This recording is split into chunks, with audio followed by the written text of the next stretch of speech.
The text hit my phone at 2:14 in the afternoon, just as I was greenlighting a budget that could shake Capitol Hill. My brother told me straight out that I was unfit to mingle with senators. 3 weeks later, his fiancée's motorcade pulled up to the specific Smithsonian building I control. Her perfect political smile died the second she saw my title.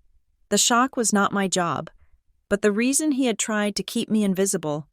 My name is Riley Roberts, and I was exactly 42 minutes into a budget reconciliation meeting that involved 3 different federal appropriations committees when my personal phone vibrated against the mahogany surface of the conference table.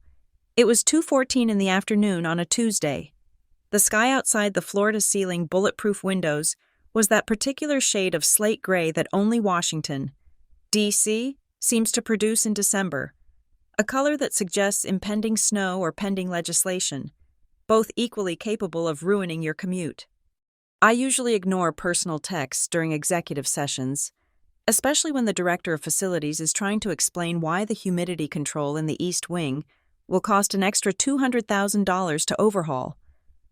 But the screen lit up with the name Mason, and a reflex born of 3 decades of sisterly conditioning made me glance down. The preview message was long, too long for a casual hello.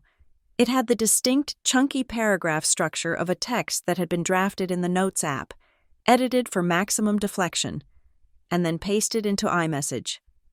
Hey Ree, look, about the New Year's Eve thing at the townhouse. I think it is best if we grab dinner later in the week instead. Just the 2 of us? Honestly, it is going to be super boring for you. Elena has invited a ton of her colleagues, and it is going to be strictly shop talk. Politics, donors, that whole exhausting circus. I just do not want you feeling out of place or awkward standing around while everyone argues about the midterms. Let's do Italian next Tuesday. My treat. I stared at the glowing pixels. The room around me continued to buzz with the low-frequency hum of high-stakes bureaucracy. But for a moment, the sound dropped away. He was uninviting me. My own brother was uninviting me from his engagement celebration disguised as a New Year's Eve party, because he thought I would not fit in. I set the phone face down, very gently, across the table. My deputy director of operations, a man named Marcus, who had served 2 tours in logistics for the Navy before coming to the Smithsonian, paused his presentation. Everything okay? Director? Marcus asked, his pen hovering over the architectural blueprints. I looked up, composing my face into the neutral, unreadable mask that I had perfected over 15 years of navigating the treacherous waters of cultural diplomacy. Fine, I said, my voice steady. Just a minor family logistic. Please continue. Marcus, you were saying that the structural reinforcements for the climate installation need to be approved by Friday? Marcus nodded and dove back into the complexities of load-bearing walls and federal safety compliances, but my mind had bifurcated. One half was listening to the tonnage requirements for a melting ice sculpture installation. The other half was dissecting Mason's text with the cold precision of a forensic pathologist. Out of place, awkward. It was not the rejection that stung. It was the rationale. Mason had always been the golden child of the Roberts family. He was the one with the law degree, the one with the perfectly tailored suits, the one who knew how to work a room at a cocktail hour by laughing just loud enough to be heard, but not loud enough to be obnoxious. When he started dating Elena Carver, Congresswoman Elena Carver, representing a swing district that was currently the darling of the national media, his ego had inflated to a size that defied physics, to Mason, and by extension to our parents. My career was a cute little footnote. I worked in museums, in their minds.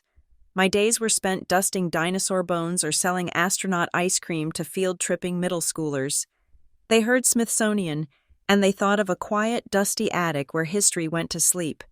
They had absolutely no idea that the building I ran, the Smithsonian Rivergate Museum, was currently the focal point of a geopolitical soft power struggle involving 7 nations and a budget that could fund a small war. I picked up the phone again under the table and typed a reply. I did not want to argue. I did not want to point out that I had spent the last week negotiating loan agreements with the French Ministry of Culture, Or that I had a standing breakfast meeting with the Undersecretary of State. If I told him that, he would think I was exaggerating. He always did. No problem. I typed, "Have a great night. Tuesday works." I hit send. It was a lie. Tuesday did not work. Tuesday was the day I had to testify before an oversight committee regarding the preservation of digital heritage assets. But I would move it. I always moved things for Mason. That was the dynamic. He was the sun, and I was the debris orbiting him, occasionally reflecting a bit of light but mostly just staying out of the way. The meeting wrapped up at 3 o'clock. As the team filed out, gathering their binders and tablets, I stood up and walked to the window. From my office on the top floor, I had a panoramic view of the National Mall. I could see the dome of the Capitol building rising white and austere in the distance. I could see the flag snapping in the biting wind. Down there, amidst the monuments and the power, motorcades were shuttling the people Mason so desperately wanted to impress. He thought he was protecting me. That was the worst part. He genuinely believed that I, Riley Roberts, the woman who had once stared down a frantic oil executive trying to censor an exhibit on fossil fuels, would crumble if a lobbyist asked me about tax codes. He thinks I am invisible. I whispered to the glass. He thinks I am just the sister who likes old things. A sharp knock on my doorframe broke the silence. Mariah Lane, my executive assistant and arguably the most organized human being on the Eastern Seaboard, strode in. She did not walk. She advanced. She was holding a tablet in one hand and a steaming cup of herbal tea in the other, knowing exactly which one I needed first. Mariah was 28, sharp as a tack, and possessed a level of cynical situational awareness that usually took decades to acquire. She set the tea on my desk, careful not to disturb the stack of archival reports. "The White House Liaison Office called back," Mariah said, scrolling through her screen. "They are confirming the security sweep for the delegation. Secret Service wants a walkthrough of the loading dock by Thursday morning. Also, the donor relations team is hyperventilating because the catering vendor for the gala just lost their liquor license. I told them to breathe and call the backup vendor we vetted in October." I turned from the window, taking the tea. "Thank you. What about the loan from the British Museum?" "Cleared customs an hour ago," Mariah said without looking up. "It is in climate-controlled transit now. ETA to the vault is 1,700 hours. "Oh, and your mother called. Twice." I flinched. The family front was active today. "Did she say what she wanted?" "She asked if you were free to help Mason with some errands this weekend," Mariah said, her voice flattening into a tone of professional disapproval. "Something about picking up gift bags for his party?" "I told her your schedule is fully committed until mid-January." I let out a short, dry laugh. Of course. Mason was hosting the political event of the season to launch his fiancée's re-election campaign, and my role was to fetch the gift bags. It was almost poetic. "Did she push back?" I asked. She said, quote, "It is a shame Riley is always so busy with her little projects when her brother is doing such important work." Unquote. Mariah looked up at me then, her dark eyes flashing with irritation on my behalf. "Do you want me to send her the link to the article in the Post that called you the quiet guardian of American history?" "No," I said, taking a sip of the tea. "It would not matter. They would just say the photo makes me look tired." I walked back to my desk and sat down. The leather chair creaked, a familiar, grounding sound. The office was spacious, filled with books, architectural models, and a few pieces of art that were currently on rotation from the vault. It was a room of substance. It was a room where decisions were made that shaped how millions of people understood their world. And yet, to my family, it was a playroom. "Mason is uninviting me from the New Year's party," I said, the words slipping out before I could check them. Mariah stopped tapping on her tablet. She looked at me, eyebrows raised. "Excuse me? He thinks I do not have the, quote, right pedigree for Elena's crowd. He is worried I will embarrass them by boring the donors." Mariah stared at me. "The same donors that you personally charmed into giving us $4 million for the West Wing renovation last fiscal year? The very same." Mariah let out a noise that was halfway between a scoff and a growl. "Does the Congresswoman know?" "I do not know." I admitted. Elena and I have only met a handful of times. She seems focused, intense. Mason is terrified of her, or rather, terrified of losing the proximity to power she provides. He probably told her I'm shy, or that I am antisocial, or that I work in a gift shop. That last part was a joke, but as soon as I said it, a cold realization settled in my stomach. Actually, I said slowly, I think that might be exactly what he thinks. We have never really talked about my day-to-day. When I got promoted to executive director, he congratulated me on keeping the store running. I thought he was being metaphorical. Mariah looked around the office, at the secure line phone on my desk, at the security monitors showing the heavily guarded entrances, at the piles of legal briefs regarding international artifact repatriation. He has to know. She said, You are his sister. Your name is on the building directory. He has never been here. I said, Not once. He has always been too busy winning. I leaned back, the anger finally beginning to curdle into something colder, something more useful. It was not just Mason, it was a systemic blindness. People like Mason and Elena Carver lived in a world of loud power, campaign speeches, cable news appearances, viral tweets. They did not understand soft power. They did not understand the influence of history, of culture, of the institutions that held the memory of a nation. They thought they owned the town because they made the noise. They forgot about the people who built the stage. Mariah, I said, my voice hardening, do not correct him. If he asks about my schedule, keep it vague. If Mom calls, tell her I am handling inventory. You are going to let them think you are a clerk? Mariah asked, tilting her head. I am going to let them think whatever they want, I replied, because if I try to explain it now, it will sound like I am begging for a seat at their table. I do not want a seat at their table. I looked down at the desk. Underneath the budget reports and the security memos, there was a thick bound document that had just arrived that morning. It was the master plan for the upcoming month. The title was embossed in silver foil against a navy blue background, Global Heritage Futures Summit. It was not just an event. It was the event. 500 delegates from 60 nations, heads of state, climate scientists, tech billionaires interested in preservation. And it was all happening here, in my house, under my command. Mason wants to impress the political elite? I murmured, tracing the silver letters with my finger. Mariah stepped closer, sensing the shift in the air. Boss? I looked up at her, and for the first time all day, I smiled. It was not a nice smile. Elena Carver is on the Cultural Appropriations Subcommittee, isn't she? I asked. Mariah tapped her screen.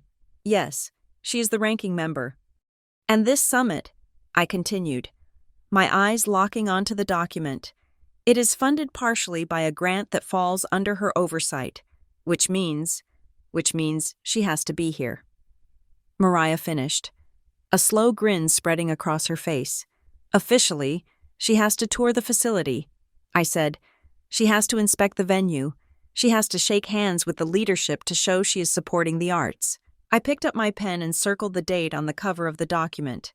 Let's see how invisible I am when she is standing in my lobby, I said softly. Mariah nodded, her fingers flying across her tablet, likely already drafting the necessary protocols for a VIP congressional visit. Should I flag her office for a priority tour request? She asked. No. I said, wait, let them come to us. If Mason is right, and Elena is as sharp as everyone says, her scheduler will realize within 48 hours that this summit is the biggest photo op of the quarter. They will call us. And when they do, treat them like royalty, I said, but do not mention my title. Just put me down as the point of contact. Mariah chuckled. A low, dangerous sound. You are enjoying this. I looked back out the window at the flags on the mall. The sun was starting to dip, casting long, dramatic shadows across the Capitol. I am just doing my job. Mariah, just doing my museum stuff. But the truth was, I was tired of being the background noise in my brother's hero journey. I was tired of the condescension wrapped in familial concern. I had spent my entire life diligently climbing a ladder that they did not even bother to look at. assuming it led nowhere. If Mason wanted to keep me separate from his high-flying political life, I would respect that. I would stay right here, in my domain. I just hoped he was ready for the moment when his world came crashing into mine. I looked down at the phone again. The screen was dark. I did not send a follow-up text. I did not offer to help with the gift bags. I simply turned the phone over, silencing the world outside, and opened the dossier for the summit. There was work to do, and for the first time in years, I did not care if Mason Roberts approved of it or not. The stage was set, the players were moving into position, and the curtain was about to rise on a show that neither Mason nor his Congresswoman Fiancée had a script for. The Smithsonian Rivergate Museum is not a building. That is the first mistake people make.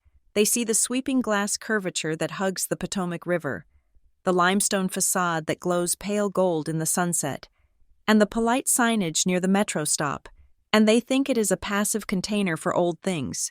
They think of it as a quiet, dusty drawer where the nation tucks away the items it is too sentimental to throw out, but too bored to keep on the coffee table. To me, the Rivergate is a living, breathing beast with a metabolism that costs $85 million a year to sustain. I stood on the catwalk overlooking the Great Hall, watching the morning light filter through the solar-paneled ceiling. From up here, the visitors looked like ants navigating a colony, moving in unpredictable streams around the massive suspended installation of oceanic debris that served as the centerpiece for our new quarter. As the executive director, I was not just the curator of their experience. I was the mayor of a small, highly specialized city. I managed 342 full-time employees, ranging from world-renowned climatologists and cultural anthropologists to security contractors who had clearance levels higher than some Pentagon officials.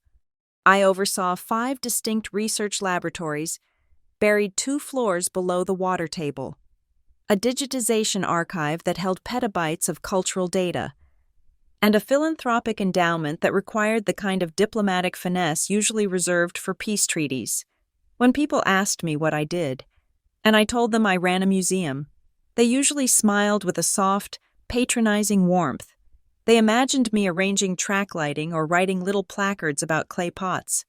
They did not imagine me negotiating liability insurance for a radioactive meteorite or arguing with the Department of Homeland Security about the visa status of a visiting indigenous delegation. My heels clicked rhythmically against the metal grating of the catwalk as I made my way toward the East Wing. We were 72 hours away from the soft opening of the Climate Frontiers exhibition, a project that had consumed the last 18 months of my life. This was not just a display of melting glaciers. It was a fully interactive, data-driven integration of federal climate science and cultural narrative. We had partnered with 3 different government agencies to stream real-time atmospheric data into the gallery walls. It was aggressive, it was expensive, and it was undeniably political in a city where the weather forecast could start a partisan argument. I paused at the entrance to the main gallery. The air smelled of fresh paint and ozone.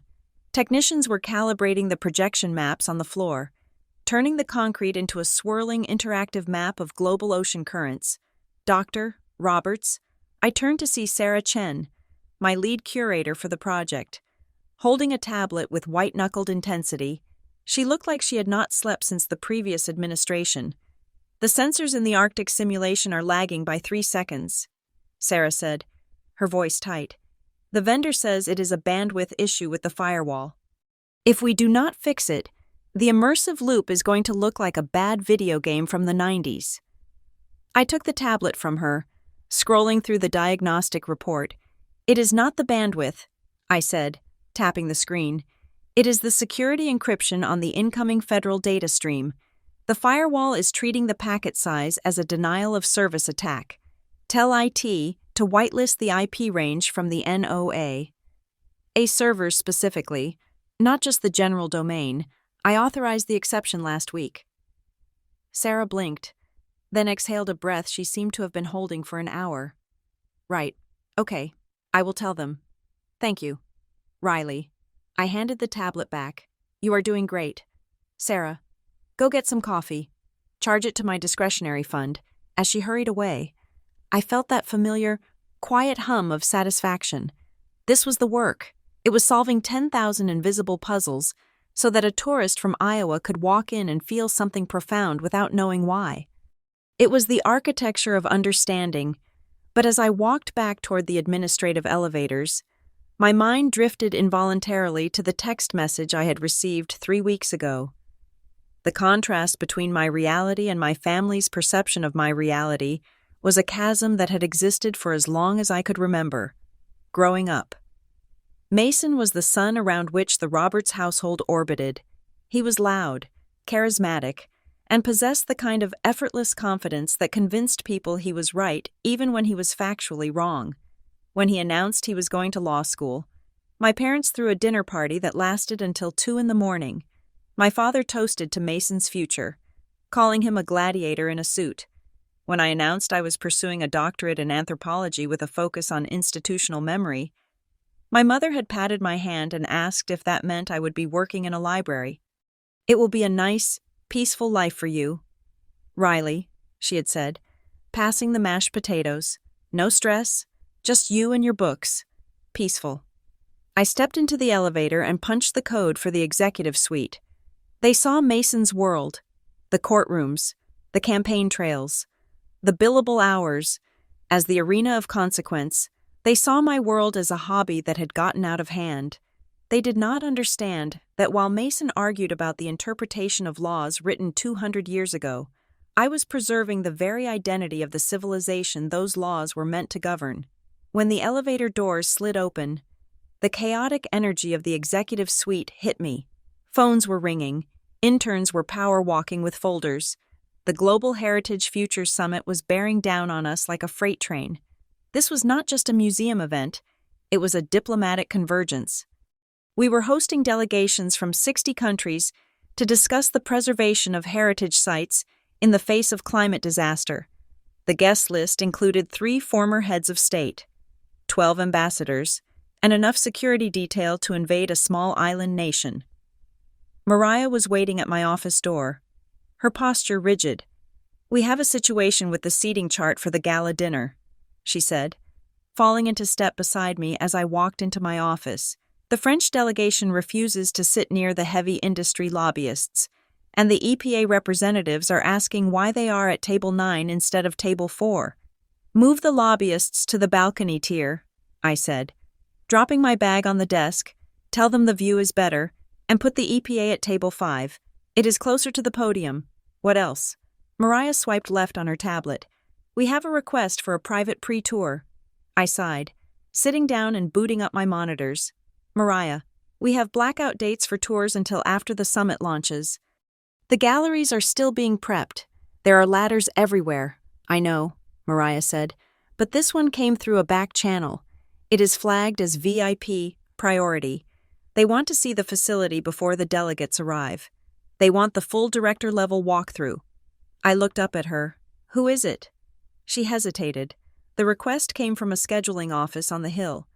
They were vague about the principle, but they used the Congressional Oversight Code. I rubbed my temples. If a member of the Appropriations Committee wanted to see where their money was going, I could not say no, not when our federal grant renewal was coming up in 6 months. "When do they want to come?" I asked. "Tuesday morning, 9 o'clock. I glanced at my calendar on the screen. Tuesday was the day of the tour, the day before the gala, the day before the world descended on the Rivergate. It was insanity. I had a budget review at 8, a security briefing at 10, and a donor lunch at noon. "I can give them 45 minutes, I said, my voice resigned. "Squeeze them in between the budget review and the security briefing. But tell them it is a hard stop. I cannot be late for the Secret Service walkthrough." "Done," Mariah said, making a note. She turned to leave, then stopped. "One more thing. Legal flagged an email about 20 minutes ago. It got caught in the internal compliance filter because of some aggressive language regarding intellectual property." I frowned. "Which sponsor?" Mariah looked at her notes, her expression darkening slightly. "It is one of the corporate partners for the summit's opening reception, a group called Apex Horizon Strategy. They are demanding exclusive visual rights to any photography taken in the rotunda during the event. They want to vet all press photos before release.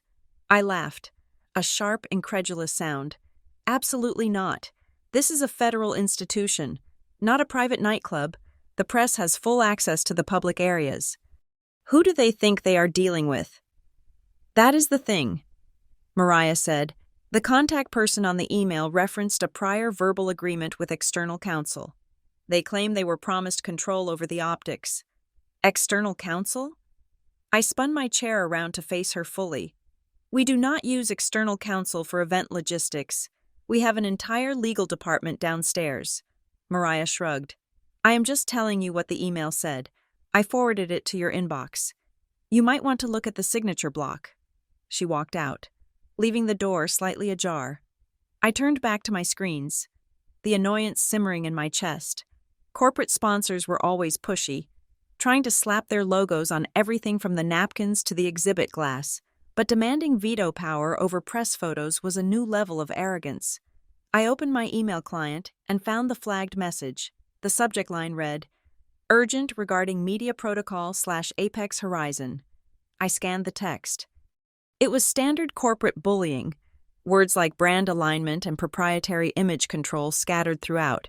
But as I scrolled down to the bottom, my eyes caught the legal disclaimer, represented by the firm of Sterling, Vance Roberts. My breath hitched. Roberts. I stared at the name, the letters swimming slightly before snapping into focus. It was not just a common last name, Sterling. Vance Roberts was the boutique firm Mason had made partner at 3 years ago.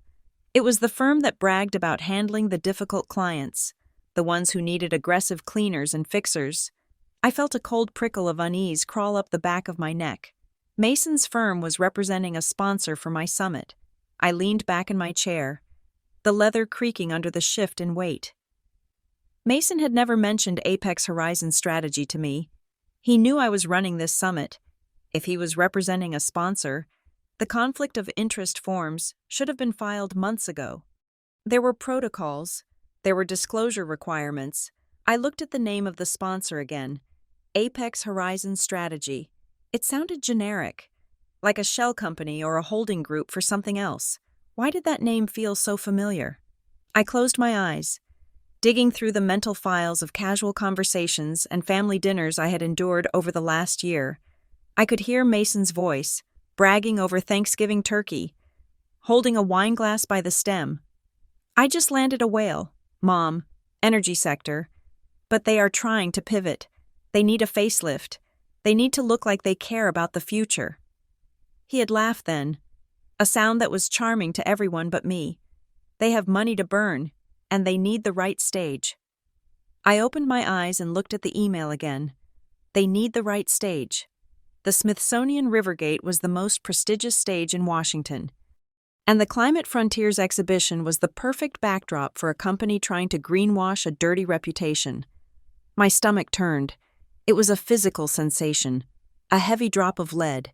Mason was not just uninviting me from his party because he was ashamed of me. He was using my museum, my work, and my reputation to service a client. And he had done it through back channels to avoid me spotting it. He had bypassed me. He had gone to the development office or the events team, probably dropping my name as a reference to smooth the way, all while keeping me in the dark. My sister can smooth it over. I did not know for a fact that he had said those words, but I could hear them. I could hear the casual entitlement in his voice. I reached for the phone to call legal, my hand hovering over the receiver. If I flagged this now, it would trigger an internal audit. It could freeze the sponsorship money. It could cause a scandal days before the summit. But if I let it slide, and if this Apex Horizon turned out to be exactly what I suspected, I would be complicit. I looked out the window at the Capitol dome in the distance. The flags were still snapping in the wind, indifferent to my dilemma. Mason thought I worked in a peaceful world. He thought I spent my days gluing pottery shards together. He had absolutely no idea that he had just walked into a minefield, and he had no idea that the person holding the detonator was the sister he had left off the guest list. I did not pick up the phone. Instead, I forwarded the email to a private folder I kept for sensitive documentation. I named the folder simply Tuesday. If Mason wanted to play games with my museum, he was about to learn that the Rivergate had very strict rules of engagement, and unlike him. I read the fine print. I turned back to the budget report, but the numbers blurred.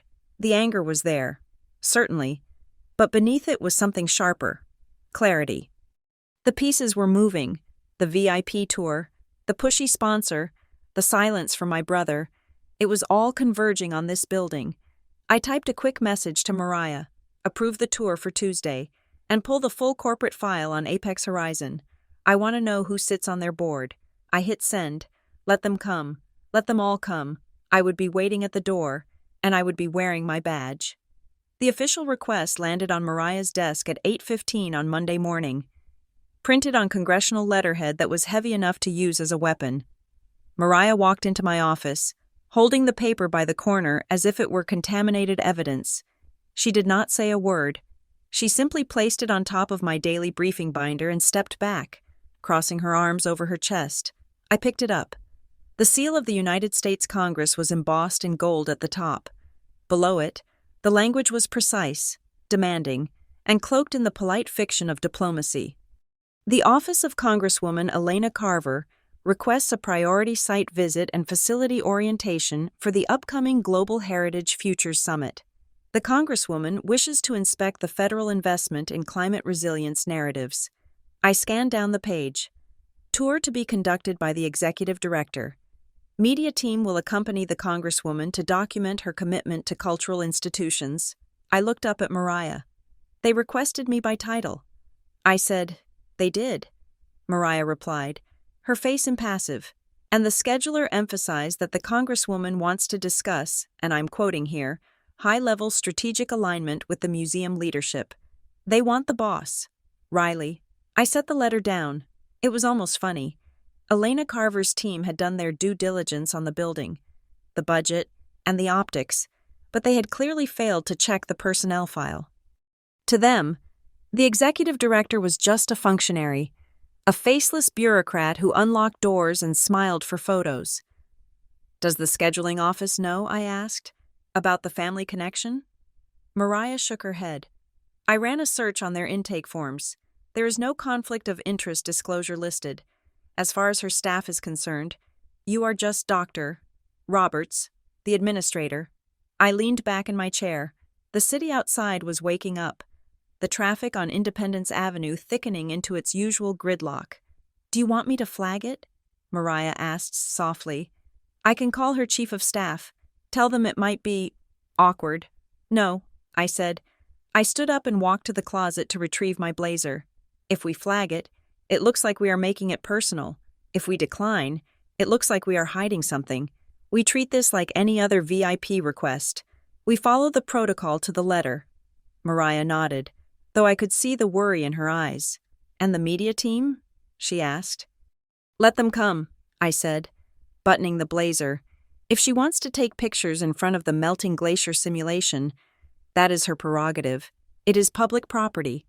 I sat back down and opened my email, intending to approve the security clearance for her team, but before I could touch the keyboard, my personal cell phone buzzed. I knew who it was before I looked. The timing was too precise to be a coincidence.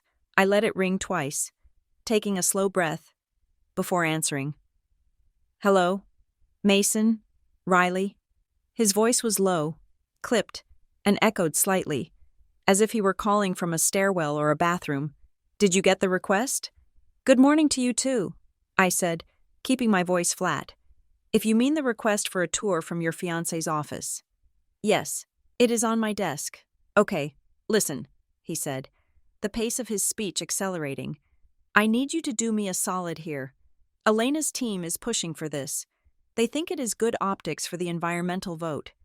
I tried to steer them toward the Air and Space Museum, but they are fixated on your building because of the summit. The Rivergate is the host venue." "Mason," I said, "it makes sense." "Right, sure," he said, dismissing the logic. "The point is, she is coming, and I need you to be cool." "Be cool?" I repeated. "You know what I mean. Don't make it a thing. Do not bring up the wedding. Do not bring up mom and dad. And for the love of God, do not try to be familial. I stared at the phone. He was not worried about conflict of interest. He was worried I would hug her. He was worried I would act like a sister-in-law instead of a servant. You want me to pretend we are strangers? I clarified. I want you to be professional, Mason corrected, his voice tight. Elena is under a lot of pressure. She needs to look authoritative. If you start chatting about Thanksgiving dinner, it undermines her. It makes the whole thing look like nepotism. Just keep it strictly business. Can you do that? I felt a cold, sharp anger crystallize in my chest. It was not the heat of an argument. It was the chill of absolute clarity. I can be professional. Mason, I said, but I have a question. What? He snapped. Do you actually know what I do? There was a pause on the other end. A silence that stretched for 3 seconds, then 4. What kind of question is that? Of course I know what you do. Humor me, I said. You run the museum, he said, exasperated. You manage the stuff, the displays. You make sure the lights are on and the tours run on time. Look, Riley, I do not have time for a career counseling session. I just need to know you are not going to make Elena uncomfortable. The stuff. He thought I was a glorified facilities manager. He thought my job was dusting cabinets and scheduling janitors. I am the executive director. Mason, I said quietly. Right, director, he said. That is what I said. Just stick to the script, okay? Show her the exhibits, let them take their photos, and get them out the door. Do not try to impress her. She deals with senators all day. He hung up. I lowered the phone and looked at the black screen. Do not try to impress her. I turned back to my computer. On the browser, the internal staff directory was open. My biography was right there on the main page. Mandatory reading for all new hires. Dr. Riley Roberts, Ph.D. in Cultural Anthropology, Columbia University, former lead strategist for the International Heritage Protection Council, keynote speaker at The Hague regarding cultural preservation in conflict zones, managed a federal endowment of $600 million, spearheaded the Rivergate expansion that won the National Architecture Award. It was all there, public record. Mason had never read it. Not once in the 7 years I'd been climbing this ladder had he bothered to click on the link I sent our parents. To him, I was just Riley, the little sister who liked old things and avoided conflict. I closed the tab. Mariah, I called out. She appeared in the doorway instantly. Yes. Director? Approve the tour. I said, confirm the time for 9 o'clock tomorrow, and tell security to elevate the threat level for the duration of the visit. I want full protocol, badges, escorts, the works. If they want to treat this as an official government inspection, we will give them the full weight of the federal government. Mariah smiled. A sharp, shark-like expression. Copy that. Oh, and Riley? Yes? I found something else in the scheduling request. She walked over and placed the tablet on my desk, zooming in on a small, flagged note in the appendix of the email chain. It was an internal note from Elena's scheduler to her press secretary, likely included by accident in the forward, or perhaps simply because they assumed we were too incompetent to notice. Block 15 minutes at the end of the tour for a casual run-in with the donor rep in the atrium. Make it look impromptu. No official logs. I stared at the screen. A casual run-in. In Washington, there was no such thing. A scheduled accidental meeting was code for an off-the-record negotiation, usually involving money or influence that neither party wanted to declare on a lobbying form. Who is the donor rep? I asked, though I already had a sinking feeling in my stomach. The email does not name him, Mariah said. It just says Partner A. But the time block aligns perfectly with a site visit request we denied yesterday from Apex Horizon Strategy. Apex Horizon, the company Mason was representing. So, I said, my voice dropping to a whisper, they want to use my museum during a federal inspection to stage a handshake between a congresswoman and a corporate sponsor, and they want to do it off the books, and they think you are too oblivious to notice. Mariah added, If I allow an undocumented meeting between a politician and a corporate interest on federal property, I am liable. I said, that is a violation of the Hatch Act. That is an ethics violation. And if you stop it? Mariah asked. If I stop it, I embarrass the Congresswoman. I looked at the tablet, then up at Mariah. Tell the scheduling office that due to security protocols regarding the summit, all movement through the atrium is strictly monitored. No unvetted personnel allowed in the secure zone during the Congresswoman's visit. If they want to meet anyone, that person must be on the official manifest, vetted by our security, and logged in the visitor book. Mariah typed rapidly. They are not going to like that. I do not care what they like. I said, I care about my building. If Mason wants to play lobbyist, he can do it in a steakhouse, not in my lobby. The day passed in a blur of high-tension logistics. We had to reroute a shipment of artifacts from Cairo because of a customs snag, and the HVAC system in the West Wing decided to fluctuate by 3 degrees, threatening a collection of delicate Renaissance parchments by the time the sun went down, turning the Potomac into a ribbon of black ink. The office was finally quiet. Most of the staff had gone home. The cleaning crews were moving ghost-like through the galleries below. I sat at my desk, the glow of the monitors illuminating the fatigue on my face. At 10:45, my inbox pinged. It was a forward. The subject line was, FWD, Access Requirements, /Rivergate. I frowned. It was sent to my public email address. But the sender was G. Holloway Mail, House, Gov. Grant Holloway, Elena's Chief of Staff. I opened it. The body of the email was empty, which meant it was likely a blind copy or a mistake, but the attachment was a PDF memo. I clicked it open. It was a proposal document from Apex Horizon Strategy, addressed to Mason's law firm, outlining their strategic goals for the summit. I read the second paragraph, and my blood ran cold. Objective: secure exclusive after-hours access to the Rivergate Museum Rotunda on the evening of the 27th for a private reception with key legislative partners. Goal is to bypass standard donor tier restrictions and facilitate direct access to committee members away from press scrutiny. Legal, Mason Roberts, to arrange waiver of standard rental fees via internal family channel. I stopped breathing for a moment. Via internal family channel. Mason had not just uninvited me, he had sold me. He had promised his client that he could get them the museum for free, or at least without the usual oversight, because his little sister held the keys. He was trading on my authority while simultaneously denying my competence. He thought he could snap his fingers, tell me to open the doors, and I would do it because I was Riley, and I always did what I was told. I looked at the bottom of the document. The signature block was clear. Prepared by Apex Horizon Strategy, Legal Review, Sterling, Vance Roberts, and there, in the digital metadata at the bottom of the page, was the timestamp of the last edit. It was modified 3 hours ago, by Mason Roberts. He was working on this today, while he was on the phone with me, telling me to be professional, telling me not to embarrass Elena. He was drafting a plan to use my museum as a slush fund for political access. The silence in the office was deafening. I could hear the hum of the server room down the hall. I could hear the blood rushing in my ears. He wasn't protecting Elena from me. He was protecting the deal. If I acted like his sister, if I showed too much agency or authority, it might complicate his narrative that I was just a helpful, low-level contact he could exploit. I saved the PDF. I saved the email. I backed them both up to an encrypted drive that I kept in my safe. Then I opened the scheduling software. I looked at the slot for tomorrow morning, 9 o'clock. Congresswoman Elena Carver. I did not cancel the tour. I did not call Mason to scream at him.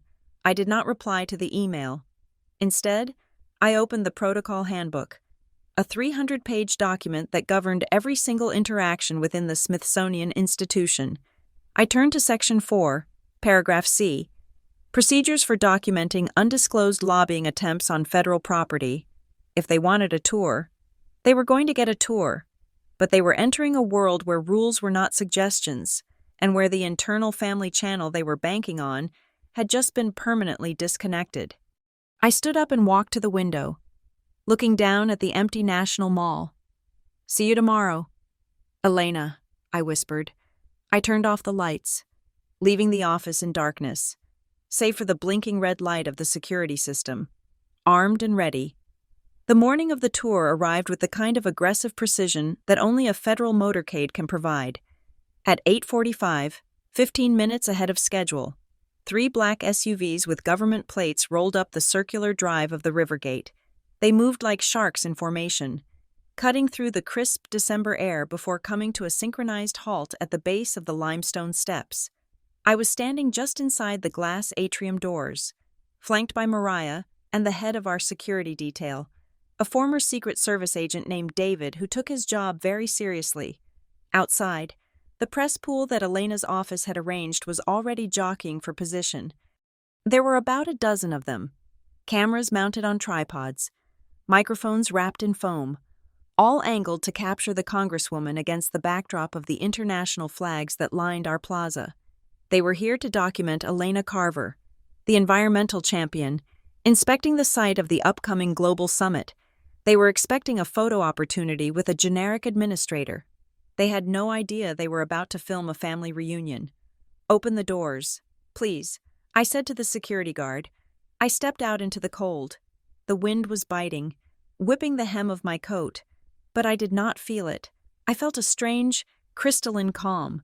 I had spent the night reviewing every protocol, every talking point, and every potential security breach. I was not nervous. You do not get nervous when you are on your own ground. The rear door of the middle SUV opened. The first person out was not Elena. It was Grant Holloway, her chief of staff. I recognized him from his LinkedIn profile, and the few times he had been mentioned in Politico. He was a tall man with a hurried energy, holding a briefing binder as if it contained the nuclear codes. He spotted me instantly and marched up the steps, his hand extended, his smile practiced and efficient. "Dr. Roberts," he said, his voice projecting clearly over the wind. "Thank you for accommodating us on such short notice. The Congresswoman is very eager to see the preparations." I took his hand. His grip was firm. The handshake of a man who shakes 500 hands a week. "Mr. Holloway," I replied. "Welcome to the Rivergate. We are ready for you." He nodded, turning back toward the car as a pair of aides scrambled to hold the door open. "And here she is," Grant announced. Elena Carver stepped out of the vehicle. She looked every inch the rising political star. Her coat was a tailored camel wool that probably cost more than my first car. Her hair was perfectly blown out, immune to the wind. She adjusted her scarf with a practiced elegance, flashed a dazzling, high-wattage smile at the cameras, and began to ascend the stairs. She was playing the part perfectly. She was the benevolent leader, the thoughtful policymaker, here to grace the cultural sector with her presence. She reached the top of the stairs, her eyes scanning the welcome party. She looked at David, the security chief. She looked at Mariah, and then her gaze landed on me. Her smile faltered. Just for a fraction of a second, it was a micro-expression of confusion.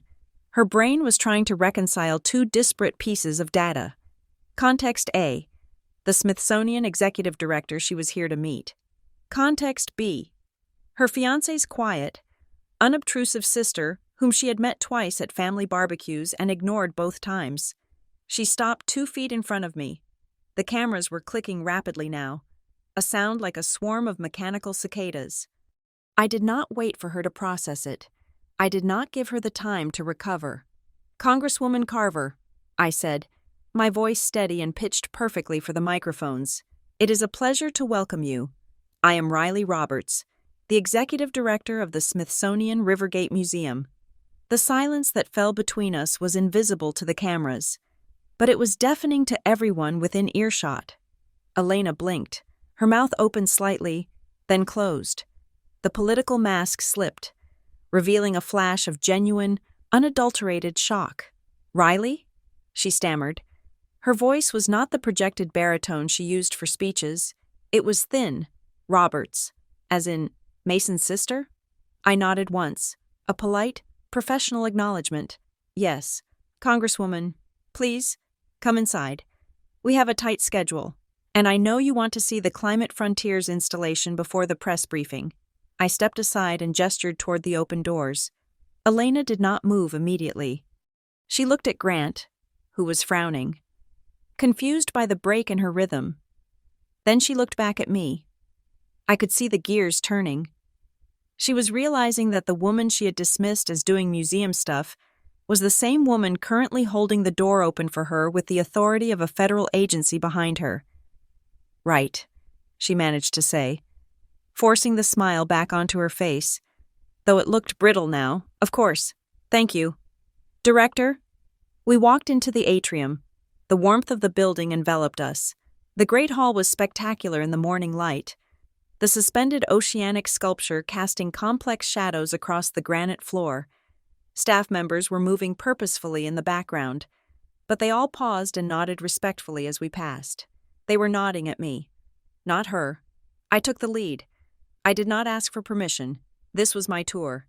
"If you will follow me," I said, walking briskly toward the security checkpoint.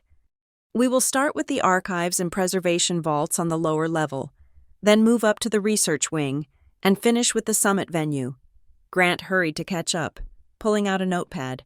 "I was not aware the tour included the vaults," he said.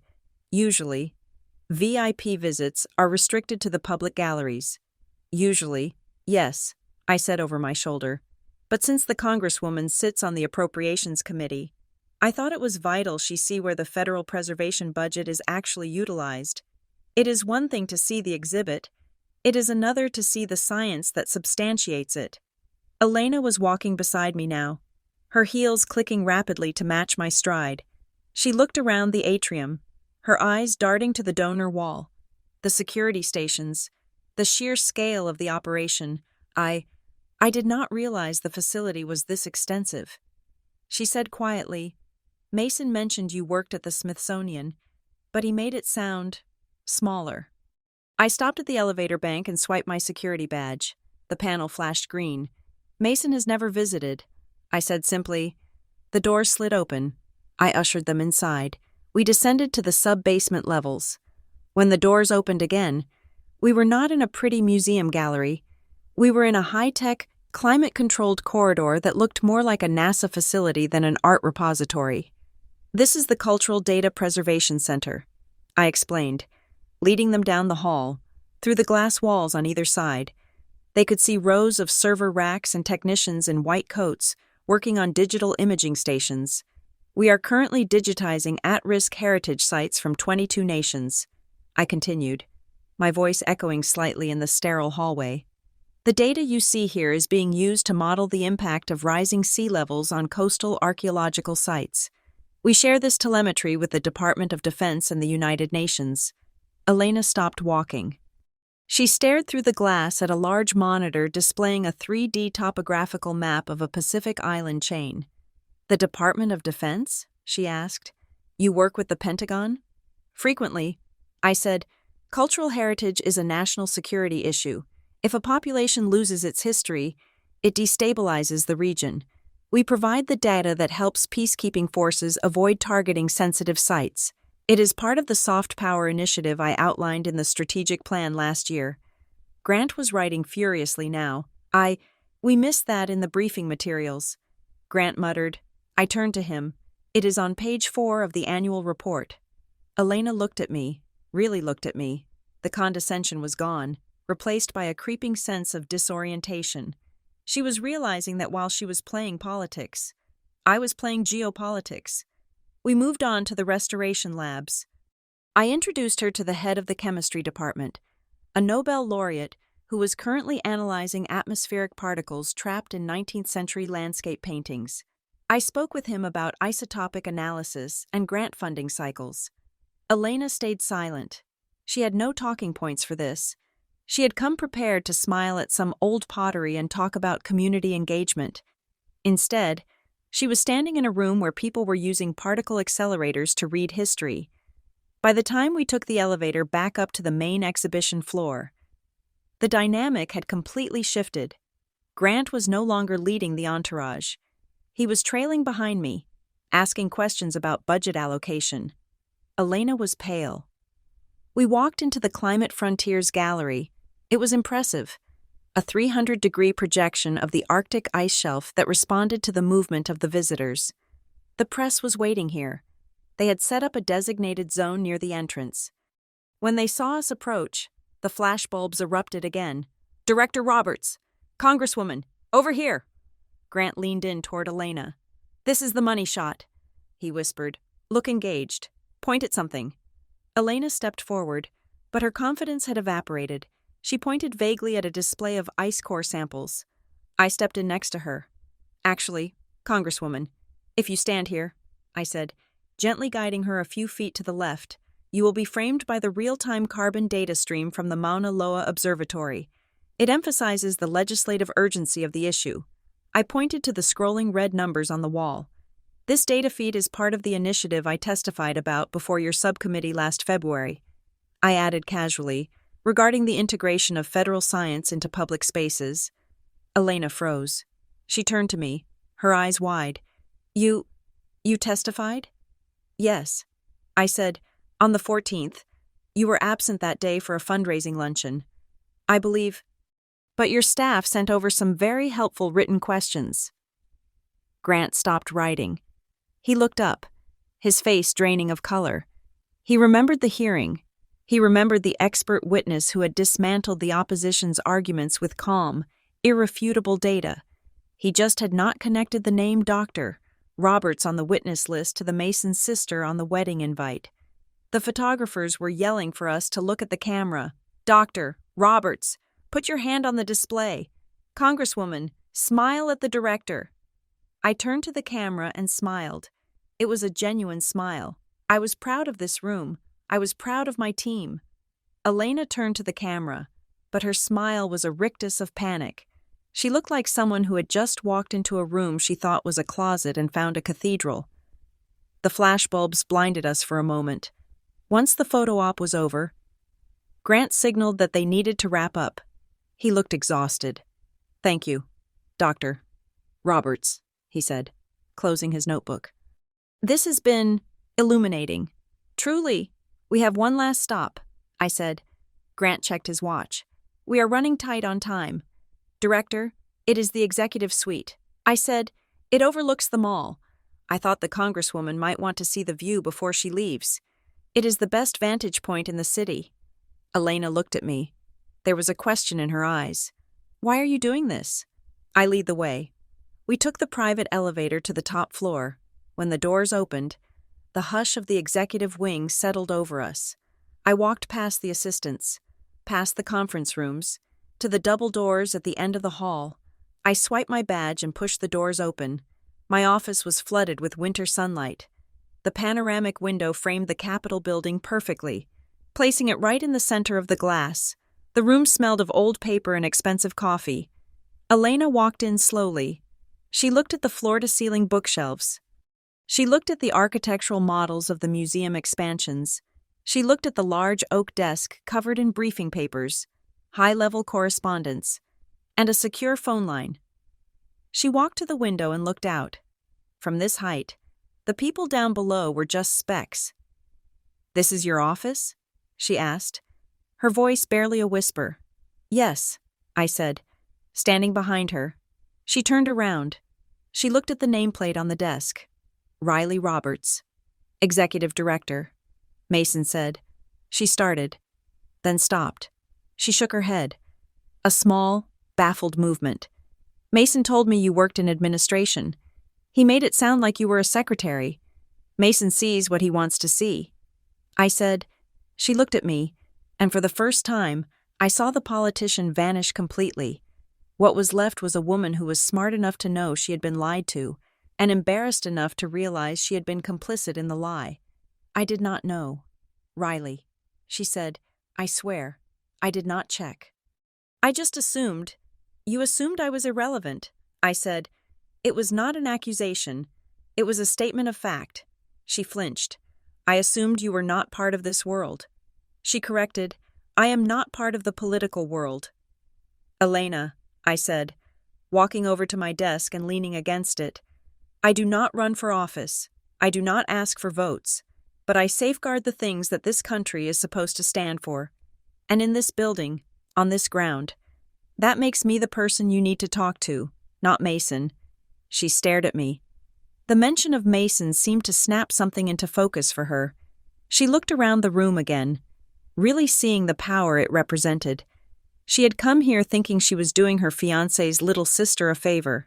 She was leaving with the realization that her fiancé had deliberately minimized a woman who controlled one of the most significant cultural assets in the capital.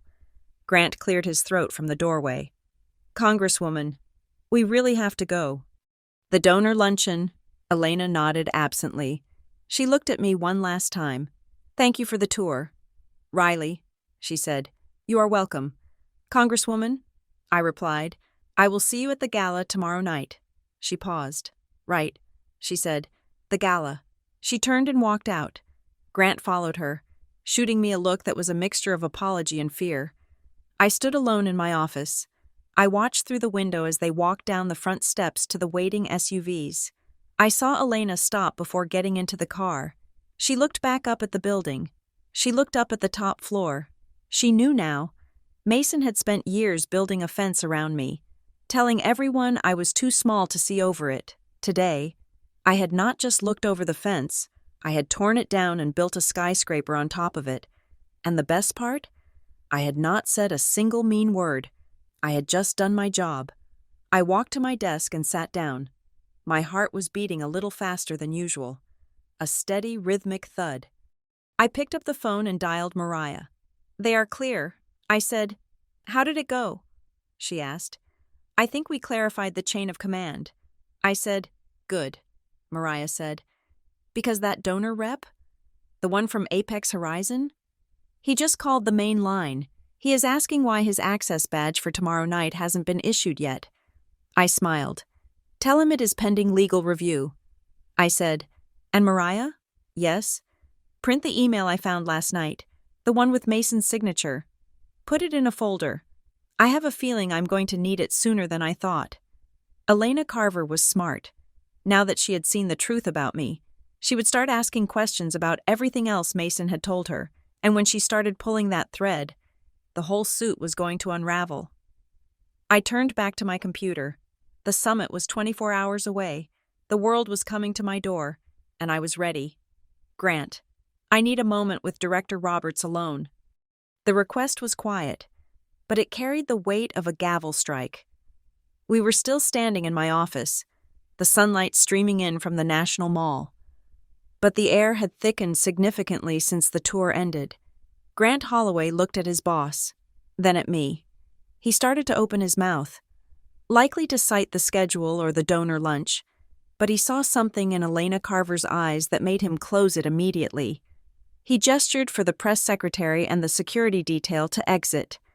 They filed out, casting confused glances backward, until the heavy oak doors clicked shut, leaving us in a silence that felt loud enough to shatter glass. Elena did not turn around immediately. She stood facing the window, her silhouette framed against the Capitol dome. When she finally turned, the poised, polished Congresswoman I had met at the bottom of the stairs was gone.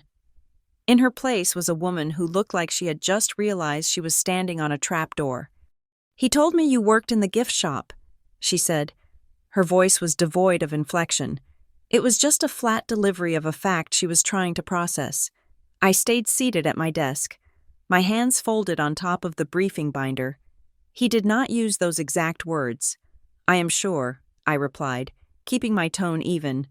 "He said you handled retail inventory," Elena corrected, walking slowly toward the chair opposite my desk. "He said you helped out with the merchandising.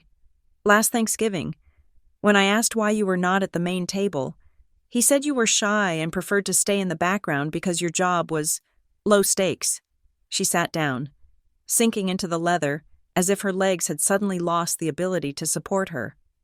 I felt a familiar, dull ache in my chest. It was not surprise. I had suspected as much. But hearing it out loud, confirmed by the woman he intended to marry, added a new layer of pathetic reality to the situation. "Mason does not lie to be malicious." "Elena," I said, choosing my words with the precision of a surgeon, That would imply he cares enough to invent a story. The truth is much more mundane. He simply does not know.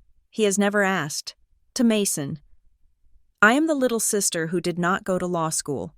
So whatever I do must be support staff work. He fills in the blanks with whatever makes him feel most comfortable. Elena covered her face with her hands. She took a deep breath and lowered them. Her cheeks flushed with a color that had nothing to do with the winter wind. I am a former prosecutor, she said, her voice shaking slightly. I sit on the oversight committee. My entire career is built on due diligence, on vetting people, on checking facts, and I never once checked you. You trusted your fiancé. I said, that is not a failure of vetting. That is human nature. It is lazy, she snapped, the anger directed inward. I let him paint the picture of his family for me, and I bought it because it was convenient. I let him tell me you were simple because it made him look like the protector. She looked around the office again, taking in the secure phone line, the awards, the scope of the responsibility I held. You run a federal agency, she whispered, and he treats you like you are invisible. I leaned forward. We do not need to analyze Mason's psychology right now, I said. You have a donor lunch to get to, and I have a summit to launch. Elena looked me in the eye, and the sharpness returned to her gaze. It was the look of the Congresswoman again, but this time she was on my side of the table. There is something else. Riley. I waited. 2 days ago, my ethics advisor flagged a potential issue with the summit. She said, lowering her voice, we received a tip that a corporate entity was trying to leverage the event for an undisclosed fundraising push. They want to use the museum as a backdrop to bypass campaign finance limits. Essentially, they want to sell access to me and to other legislators. Under the guise of a cultural reception, my stomach tightened. I knew where this was going. The entity is Apex Horizon Strategy, she said. I nodded slowly. I know them. Do you know who represents them? She asked. Yes, I said. Sterling. Vance and Roberts. Elena closed her eyes. Mason, she said. It is Mason. She opened her eyes again, and they were filled with a desperate need for the truth. Riley, I need you to be honest with me. Has anyone from his firm, or anyone claiming to speak for the family, pressured you to grant special access to this group? I did not answer verbally. Instead, I unlocked my computer. I navigated to the secure folder I had created the night before. I opened the file named apex_protocol_bypass.pdf and turned the monitor so she could see it. It was the email chain. The one Mason had sent to the donor, promising he could use the internal family channel to secure the rotunda for a private, off-the-books event. Elena read it. She read it once, and then she read it again. I watched her eyes track down to the signature block, and then to the timestamp. He sent this yesterday, she murmured, while he was on the phone with me, telling me how proud he was that I was taking time to visit you. She looked up at me, and the devastation in her face was heartbreaking. But beneath the heartbreak, there was steel. He is selling me, she said. He is not just selling the museum. He is selling access to me. He is using my engagement party and my site visits as inventory for his clients. And he is using my building as the showroom, I added softly. Elena reached into her purse and pulled out her phone. Her hand was trembling, but her movements were decisive. She dialed a number and put it on speaker, placing the phone on the desk between us. Mason answered on the second ring. Hey, babe, he said. His voice was bright, confident, the voice of a man who thought he had the world on a string. How is the tour going? Did Riley behave herself? Did she show you the... I do not know. The dinosaur bones? Elena stared at the phone. She did not say hello. Mason, she said, her voice icy calm. I am sitting with Riley in her office. There was a slight pause, a hesitation. Oh, great. That is nice. Is she keeping you long? Because Grant texted me that you are tight for the lunch. I have a question for you. Mason, Elena said. Sure, anything. What is Riley's job title? The silence that followed was excruciating. It stretched for 5 seconds. I could hear the background noise on his end. Traffic. Maybe a coffee shop. What? He laughed nervously. What kind of question is that? It is a simple one. Elena said, You have been her brother for 35 years. You are about to marry into a family where she is the only sibling. Tell me what she does for a living. Specifically. Mason let out a frustrated sigh. Elena. Seriously?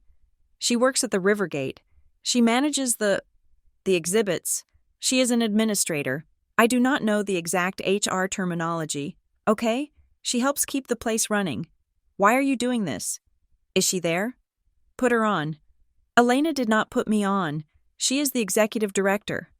Mason, Elena said, each word landing like a stone.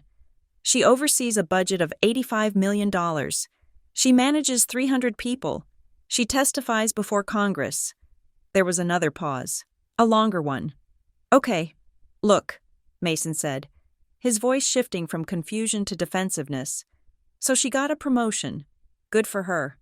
I fail to see why we are having a pop quiz about my sister's resume in the middle of a workday, because, Mason, Elena said, leaning over the phone, you sent a proposal to Apex Horizon Strategy yesterday guaranteeing them private access to this building. You claimed you could bypass the rental fees and security vetting because you had a family channel. The silence on the other end was absolute. You thought she was small enough to manipulate. Elena continued, her voice rising just an octave. You thought she was just a clerk who would open the back door because Big Brother asked. And you thought I was distracted enough not to notice that you are pimping out my legislative influence to your clients. Elena, Mason started, his voice cracking. That is not... It is standard business development. I was just trying to facilitate... You have no idea who she is. Elena cut him off. And it turns out, you have no idea who I am either. She tapped the red button. The call ended. The room fell silent again. Elena sat back in the chair. She looked drained. The energy required to confront the man she loved had taken a physical toll, but the clarity it provided was undeniable. She looked at me. I am sorry, she said. I shook my head. You have nothing to apologize for. I do, she insisted. I let him dismiss you. And by staying silent, I validated it. She stood up and walked back to the window. She looked out at the city she had fought so hard to serve. It is not just the museum, is it? She asked. Her back to me. It is how he sees women. He sees us as accessories. I am the trophy that proves he is powerful. You are the help that proves he is successful. We are just furniture in his life. I stood up as well. He underestimates everyone. Elena, that is his fatal flaw. He thinks he is the only protagonist in the movie. Elena turned around. She picked up her bag. She looked at the door where her staff was waiting. I cannot marry him, she said. The words hung in the air. I stayed silent. It was not my place to push, nor to comfort. This was her decision. I need to postpone the wedding, she said, her voice gaining strength. Not just because of the Apex deal. That is unethical, and I will report it. But because I just listened to him try to explain away your entire existence, and I realized, if he can be that blind to his own sister, he will never truly see me. She walked over to me and extended her hand. It was formal, but her grip was warm. Thank you. Director Roberts, she said, for the tour, and for the reality check. You are welcome. Congresswoman. I said, what happens now? She asked. With the summit? With Apex? I smiled. A small, tight smile. The summit proceeds as planned. I said, as for Apex Horizon, if they show up tonight hoping for a private party, they are going to find that the family channel has been permanently closed. I will handle the protocols. You just do your job. Elena nodded. She straightened her coat, fixed her hair, and prepared to put the mask back on. I will see you at the gala. Riley. She walked to the door and opened it. Grant and the security team snapped to attention. We are leaving, Elena announced, sweeping past them. Grant, get me the ethics committee on the secure line in the car, and cancel my dinner plans for tonight. I watched them go. When the door closed, I sat back down. I looked at the phone where Mason's voice had been just moments ago. He had lost. He just did not know it yet. He was probably frantically trying to call her back, trying to spin a narrative, trying to find a way to make this my fault. But it was too late. The truth had stepped into the light, and it was far brighter than anything he could manufacture. I picked up my own phone and dialed Mariah. Yes. Boss? She answered on the first ring. Flag the Apex Horizon credentials, I said, and alert security. If Mason Roberts tries to enter the building before the gala tomorrow, he is to be escorted to a holding room. I do not want him on the floor. Copy that, Mariah said. Is everything okay? Everything is exactly as it should be, I said. I hung up and turned my chair to face the window. The flags on the mall were still waving, the world was still turning, but for the first time in my life, the Roberts family dynamic had shifted on its axis, and I was the one controlling the gravity. The sun had been down for 3 hours when the call came from the security desk in the main lobby. I was sitting in my office, the only light coming from the green banker's lamp on my desk and the glow of the monuments outside. The museum was officially closed to the public. The cleaning crews were buffing the marble floors of the Great Hall, their machines humming a low, meditative drone that usually signaled the end of my day. Director Roberts, David's voice crackled over the intercom.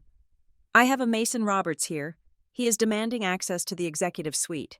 He does not have a badge, and he is agitated. I closed the file I was reviewing, a risk assessment for the arrival of the French Prime Minister's delegation. I took a slow breath. I had expected this. I just had not expected it to happen this quickly. Send him up, David, I said, but keep a detail outside the elevator. Copy that. I stood up and walked to the window. Down below, the streetlights traced the grid of the city. Somewhere out there, Elena Carver was likely sitting in a room with her crisis management team, dismantling the life she had built with my brother, and somewhere in this building, an elevator was carrying that brother up to face the reality he had spent a lifetime ignoring. I did not sit back down. I wanted to be standing when he walked in. 2 minutes later, the heavy oak doors were shoved open. Mason did not knock. He did not wait to be announced. He stormed in, his tie loosened, his hair disheveled in a way that suggested he had been running his hands through it for hours.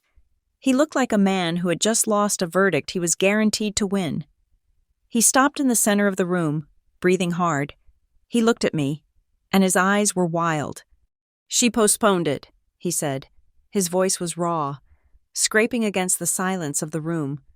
Elena postponed the wedding. She put out a statement 20 minutes ago. Personal reasons. I remained still, my hands clasped behind my back. I am aware, I said.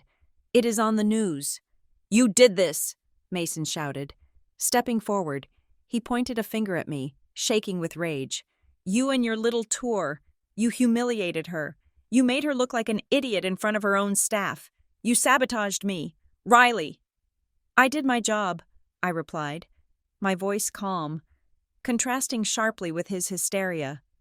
I gave a Congresswoman a tour of a federal facility she oversees.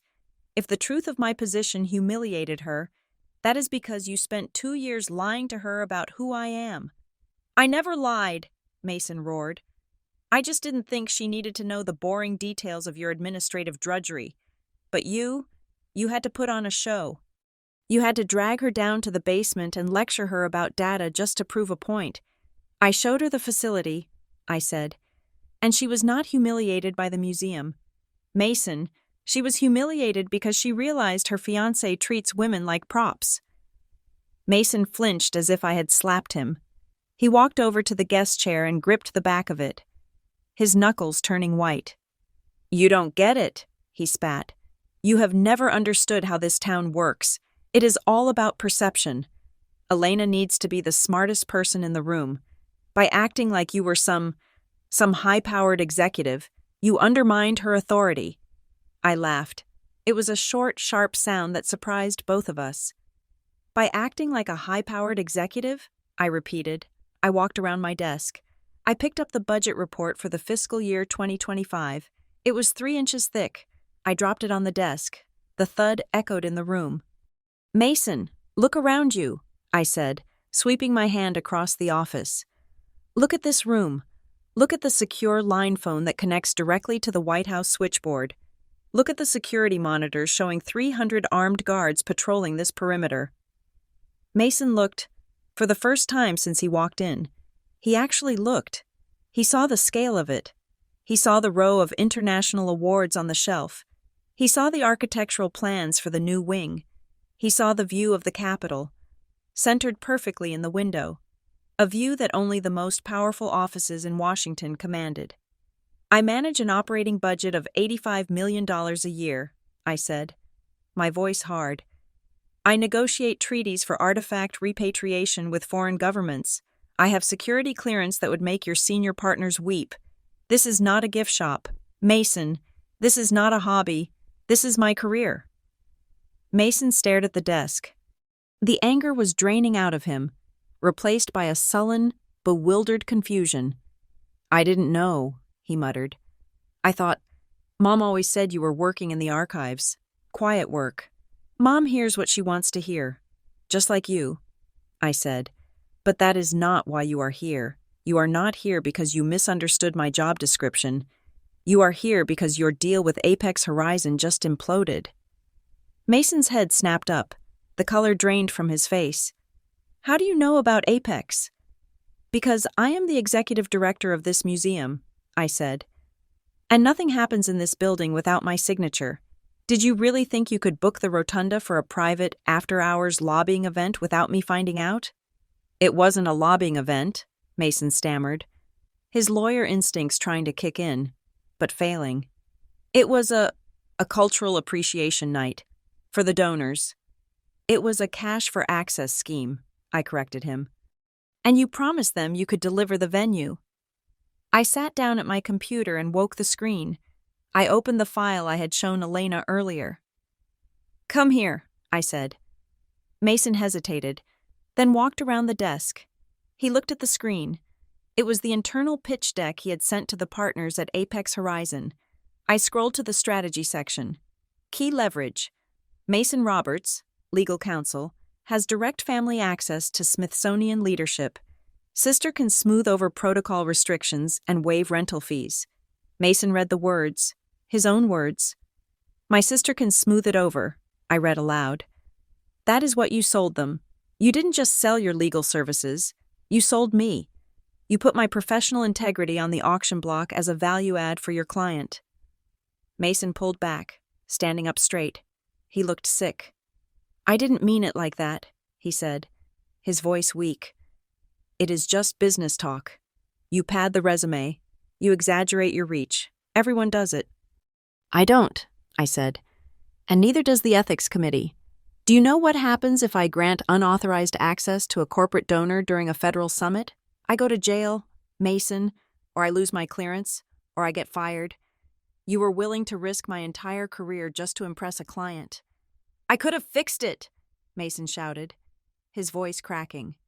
If you had just played along, if you had just let them have the room for 2 hours, no one would have noticed.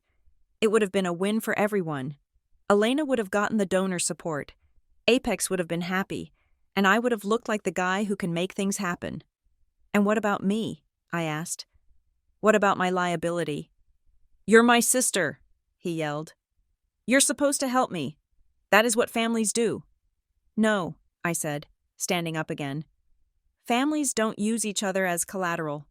I walked over to him, standing toe to toe. Here is the reality. Mason, I have forwarded that email to our internal legal counsel and the Office of Protocol.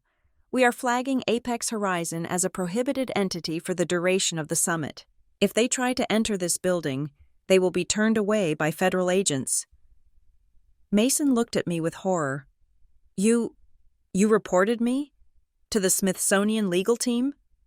I protected my institution, I said. And I protected myself. If I hadn't reported it, I would be complicit. Mason staggered back and collapsed onto the leather sofa near the wall. He put his head in his hands. The fight had left him completely. He looked small, for all his expensive suits and his loud confidence. In this room, under the weight of the truth, He was just a scared little boy. I just wanted to be the one who made it happen, he whispered. I watched him. The anger in my chest began to cool, settling into a heavy, sad resolve. Why? I asked. You are a partner at a top law firm. You are engaged, or you were, to a Congresswoman. Why did you need to use me to feel important? Mason looked up. His eyes were red. Because you were always the smart one, he said. The confession hung in the air, fragile and unexpected. What? I asked. In school, Mason said, staring at the floor. You never had to study. You just knew things. You read books I couldn't even understand. Mom and Dad, they praised me because I was loud, because I won trophies. But I always knew that if you actually tried, if you actually wanted to compete, you would crush me. He let out a shaky breath. So when you went into museums, when you chose this quiet life, I was relieved, he admitted. I needed you to be small, Riley. I needed you to be the one who worked in the gift shop. Because if you were successful, if you were a big deal, then what does that make me? Just the loudmouth in the cheap suit. I looked at my brother. I saw the 30 years of insecurity he had plastered over with bravado. He hadn't ignored my career because he didn't care. He had ignored it because he was terrified of it.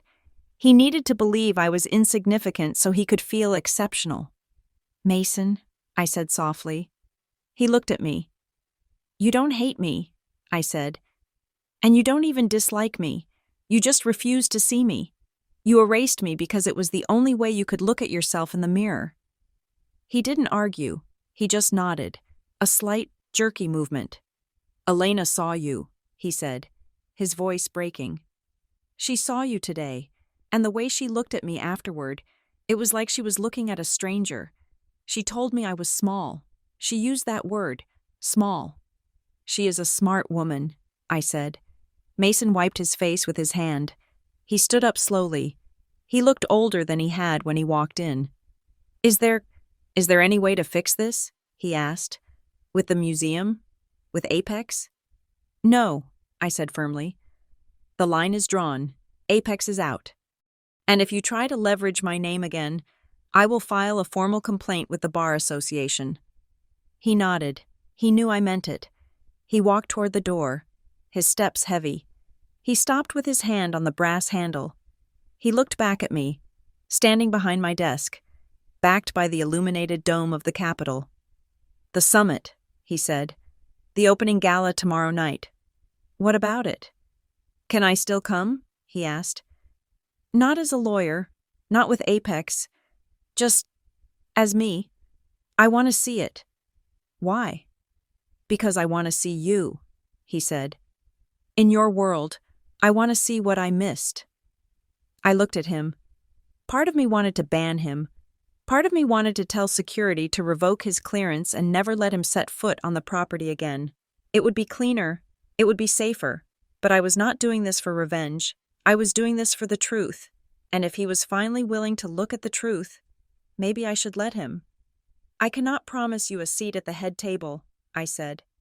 And Elena will be there. It will be uncomfortable. I know, Mason said. And you will come through the main entrance, I added. Through the metal detectors. Like everyone else. No VIP access. No back doors. Mason nodded. Okay. Like everyone else. I will put your name on the guest list, I said. But Mason? Yeah? If you bring up business, or if you make one wrong move, security will escort you out, and they answer to me. I understand, he said. He opened the door and walked out into the dark hallway. I waited until the door clicked shut. Then I sat down in my chair. The adrenaline was fading, leaving me exhausted. My hands were trembling slightly. It wasn't a victory. It didn't feel like winning. It felt like a controlled demolition. I had blown up the foundation of our family dynamic, and now we were standing in the dust. But as I looked out the window at the city lights, I realized something.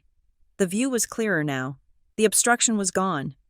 I picked up the phone and dialed the security desk. David, I said. Go ahead. Director. Mason Roberts has left the building, I said. You can stand down. Copy that. Have a good night, Director. You too. David. I hung up. I turned off the banker's lamp. Tomorrow. The world was coming to the Rivergate. The president would be here. The delegates would be here. And for the first time, my brother would be in the audience, watching from the cheap seats. While I stood at the podium, I was ready. The crisis did not arrive with a bang.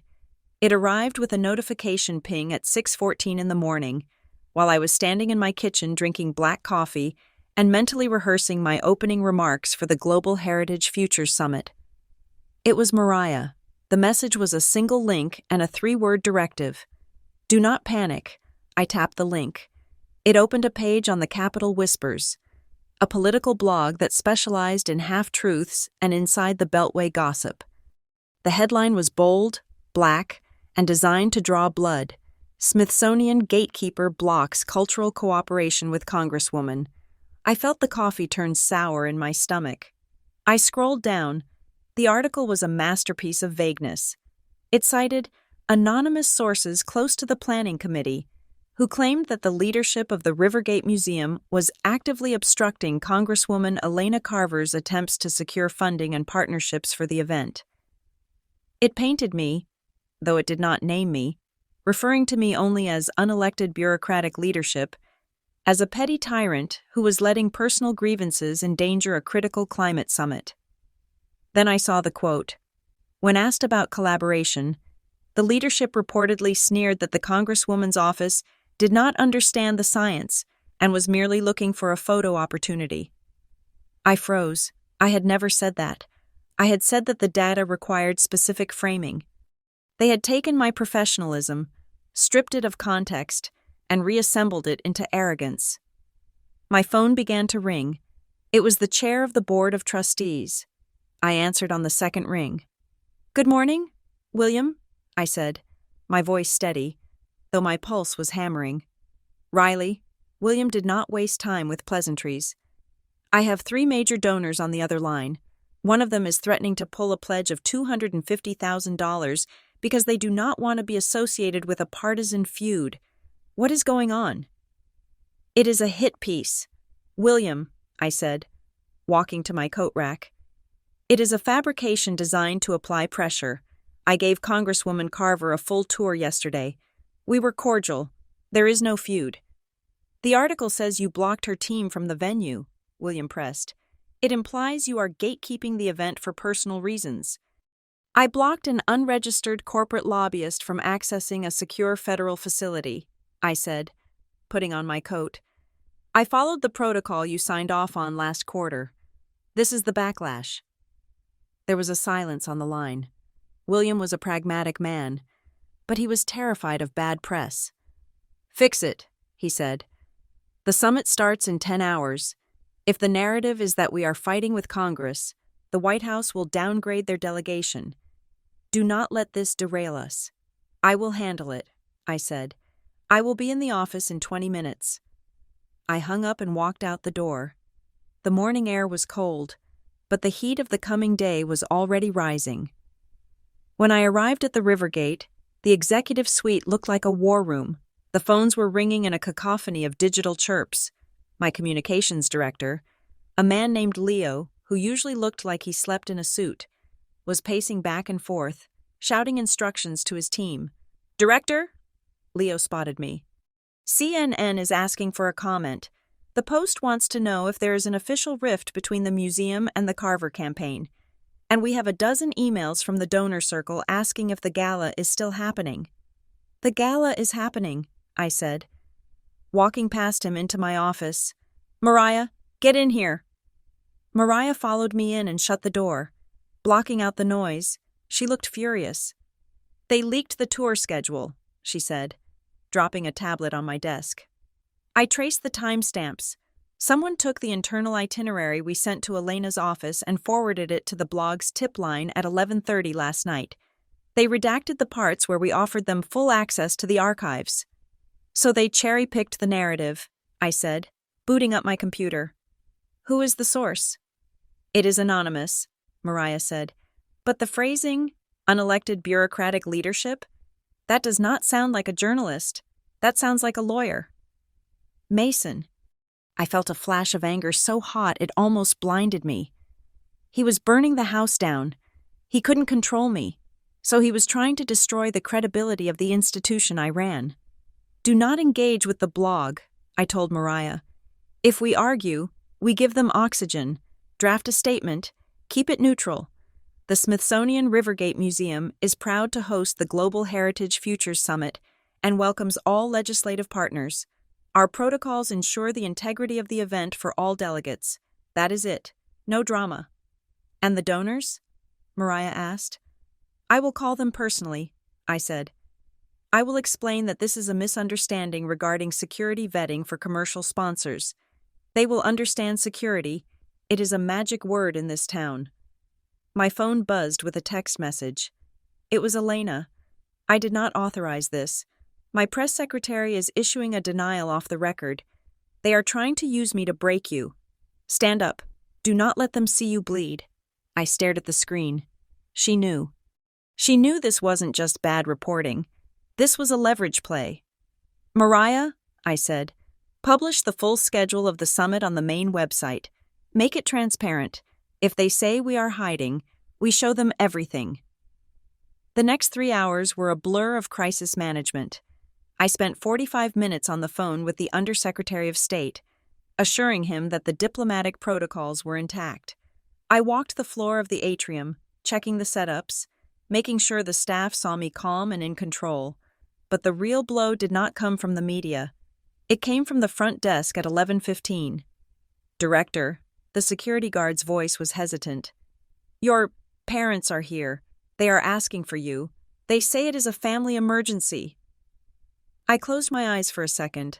Of course, Mason had called in the cavalry. Escort them to the small conference room on the second floor, I said.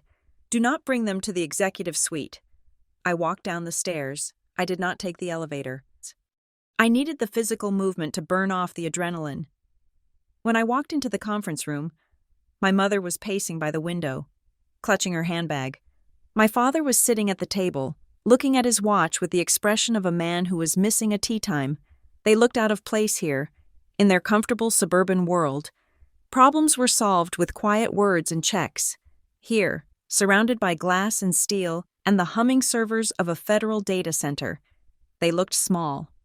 Riley, my mother said as soon as she saw me. Her voice was high, laced with that specific tone of maternal disappointment I knew so well. Thank you for finally seeing us. We have been waiting for 10 minutes. I am working, Mom, I said, remaining by the door.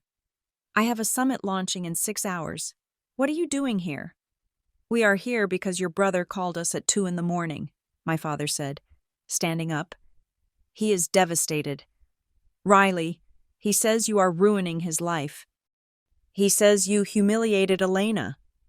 My mother jumped in. He says you are jealous of their success, so you used your little job here to make them look bad in front of the press. How could you? After everything he has done for this family. I looked at them. They really believed it.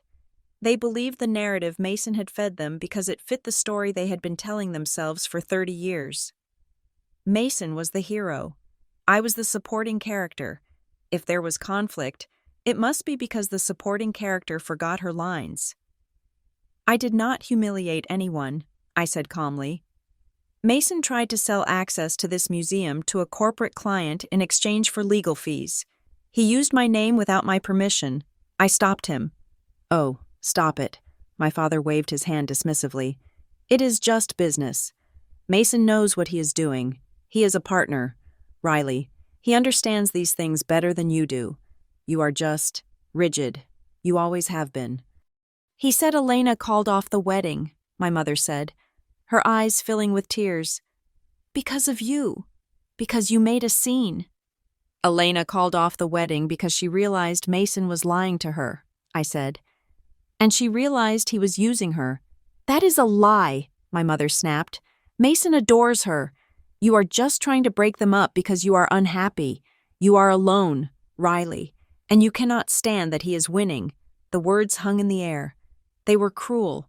designed to hurt, aimed at the exact insecurities they thought I still had. But they missed. I looked at my mother, and for the first time, I did not feel the need to defend myself. I did not feel the need to explain my doctorate, or my career, or the fact that I was currently one of the most influential cultural directors in the country. "I am not alone," I said, my voice quiet but filling the room. "I have 300 staff members waiting for my orders. I have 60 nations looking to me for leadership tonight. I am not the one who is losing." "Mom, you need to apologize," my father said, stepping forward. "You need to issue a statement saying this was a misunderstanding. You need to let Mason's client in tonight. He said if you do that, he can fix it with Elena. He can save the engagement." "So that is it," I said, a bitter smile touching my lips. "He sent you here to negotiate his surrender. He wants me to let Apex Horizon in so he can look like a hero again." "He is your brother," my mother pleaded. "Don't be selfish." "I am not being selfish," I said. "I am being the executive director, and the answer is no." I turned to the door. "Riley," my father barked, "if you walk out that door, do not expect us at Christmas." I stopped. I looked back at them. "I will be working at Christmas," I said. "We have a winter exhibition opening. You should come see it sometime. You might learn something." I walked out. I did not slam the door. I closed it gently. I walked back to the stairs, my heart pounding, but my head clear. I had just cut the last tether. They would never see me. They would never understand. And I had to stop waiting for them to catch up. When I got back to the office, Mariah was waiting with a grim expression. "We found the leak," she said. She turned her monitor around. "I ran a linguistic analysis on the blog post compared to the emails we have on file," she said. "The phrasing matches a press release from a PR firm called Vantage Point." "Who are they?" I asked. "They are the crisis management firm retained by Apex Horizon," Mariah said. I stared at the screen. It wasn't just Mason. Mason was just the delivery system. Apex Horizon, the sponsor Mason represented, was orchestrating the media attack. They were creating a controversy to force the board of trustees to panic. They were betting that if the heat got high enough, the museum would cave and grant them access just to make the bad headlines go away. It was a shakedown. "They are trying to bully us," I said softly. "They think we are just a soft cultural target. They think we will fold to protect our reputation." "The board is wobbling," Mariah warned. "If the donors pull out, William might order you to let Apex in." I looked at the clock. It was 1:30 in the afternoon. The summit opened at 7. "No," I said. "We do not fold. We double down." I walked to the whiteboard and uncapped a marker. "If they want a media spectacle," I said, "we will give them one, but not the one they wrote." "What are you thinking?" Mariah asked, picking up her tablet. "The summit is about truth," I said. "It is about the hard reality of the future, so we are going to use the gala to expose the fake." I sketched out a plan. It was risky. It required precise timing and the cooperation of the security team. "I want the guest list finalized by 3 o'clock, I ordered. "And Mariah, I want you to leak something back to that blog." Mariah raised an eyebrow. "What are we leaking?"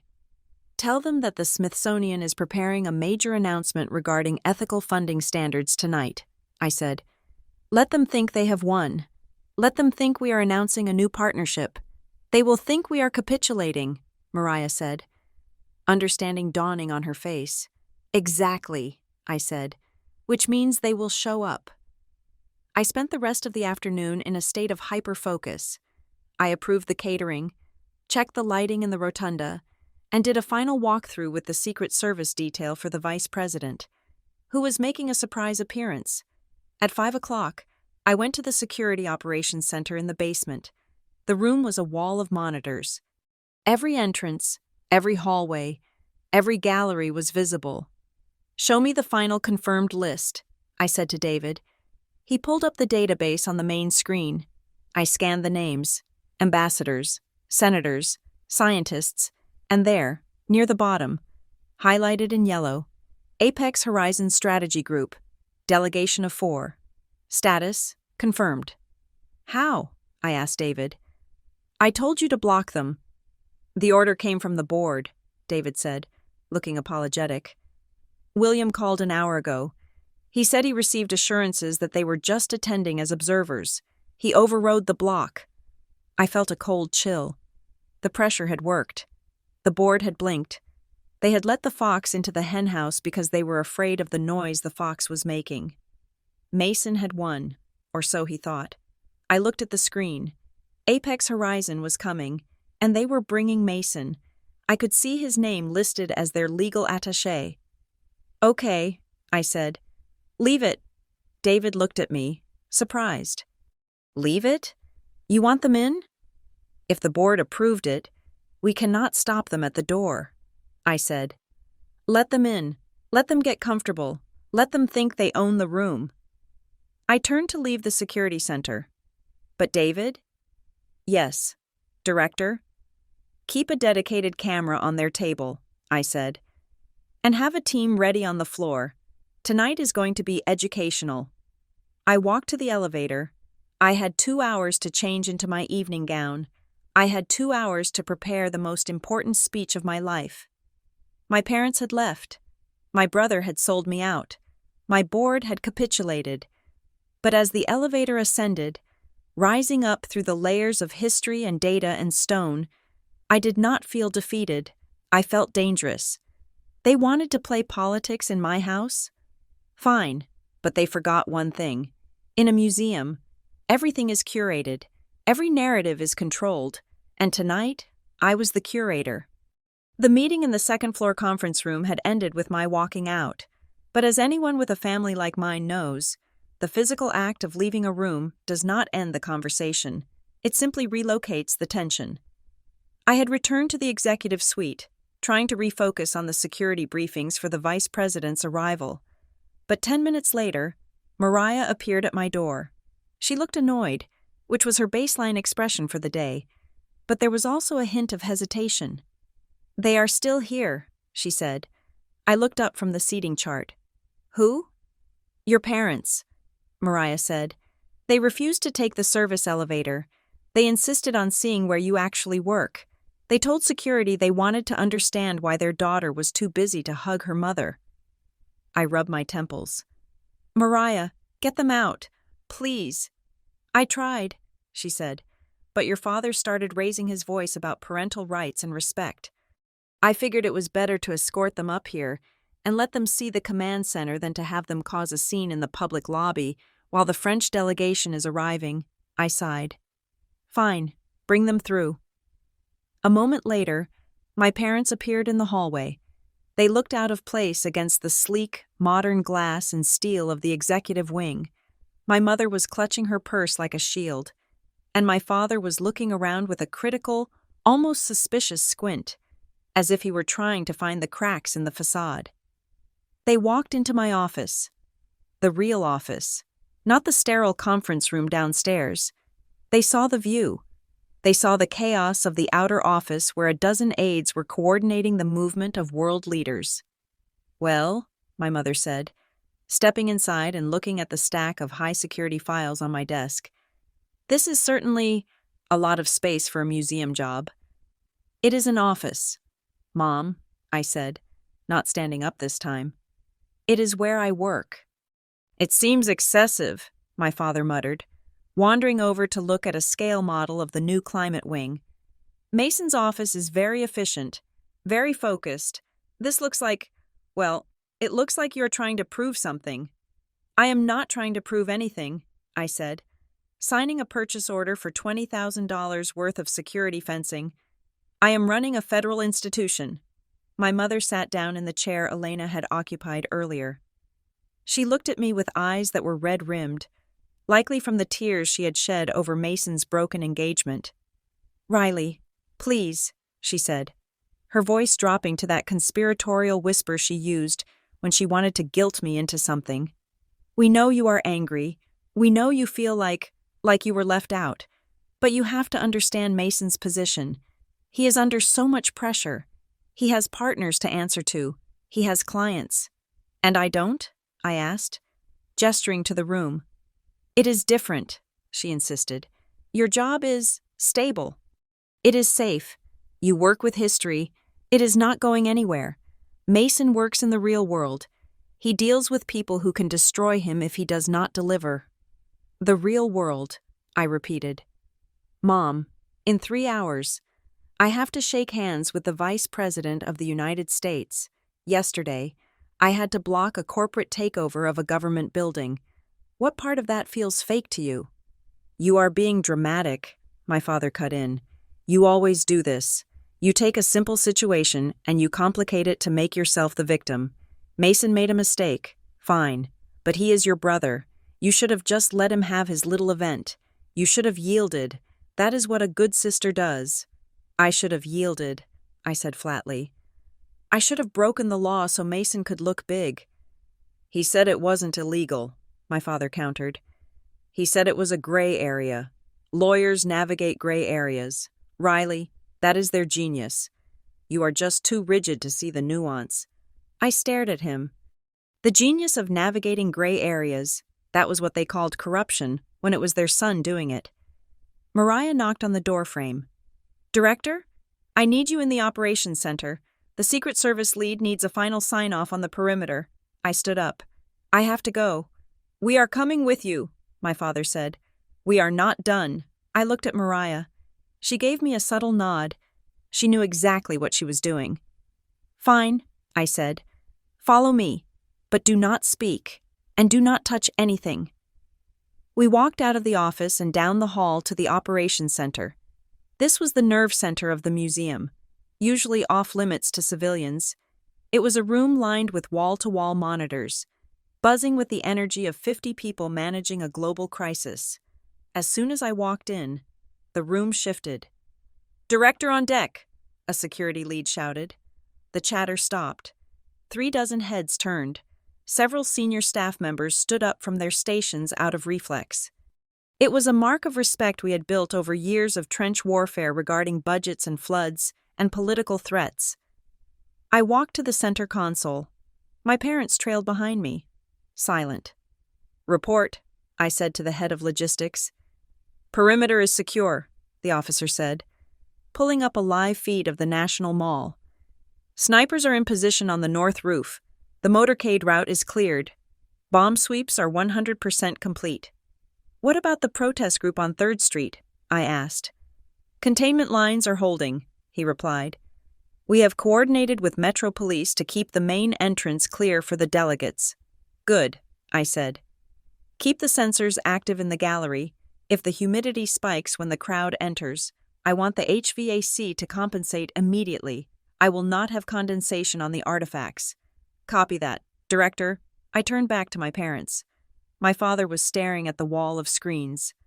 He was staring at the staff, men and women in suits, police officers, engineers, waiting for my next command. He looked at me, and his mouth hung open slightly. Why do they listen to you? He asked. It wasn't an insult. It wasn't sarcasm. It was a genuine, bewildered question. He truly could not comprehend a world where his daughter commanded this level of authority without shouting, without blustering, without being Mason. Because I know what I am doing, I said, and because I pay their salaries. My father blinked. He looked around the room again, as if seeing it for the first time. My mother, however, was not looking at the screens. She was looking at her phone. Her face was tight, her lips pressed into a thin line. I think we should go, she said abruptly. This is loud. Mariah stepped forward. I will escort you to the exit. My father hesitated. He looked at me one last time, a flicker of something like fear in his eyes. He was realizing that the daughter he had dismissed was a stranger to him, and a powerful one at that. We will see you at home, he said weakly. When this is over. Goodbye, Dad, I said. They left. I watched them go, feeling a strange hollowness in my chest. I had won the argument. Technically, I had shown them the reality, but it didn't feel like a triumph. It felt like I was speaking a language they were physically incapable of understanding. 10 minutes later, I was back in my office when my personal phone buzzed. It was a text from my cousin. Sarah. Hey Riley, just saw your mom's post. Is everything okay? She sounds really upset. I frowned. I opened the Facebook app, which I rarely used. There, at the top of the feed, was a post my mother had made 5 minutes ago. It was a picture of an old family gathering. Me, Mason, and my parents, smiling under a Christmas tree from 10 years ago. The caption read, "Asking for prayers for our family today." Satan works hard to sow discord and jealousy between siblings. It breaks a mother's heart when one child loses their way and lets pride destroy the happiness of another. Please pray for softer hearts and forgiveness. Family, first broken heart. I stared at the screen. She hadn't named me. She didn't have to. The entire extended family knew Mason's wedding was postponed. They knew I was the one causing trouble by framing it as a prayer. She had weaponized her piety. She had painted herself as the martyr and me as the agent of chaos, all while claiming to seek peace. The comments were already rolling in. Oh no. Praying for you all. Stay strong. Jealousy is a terrible sin. Hope she comes to her senses.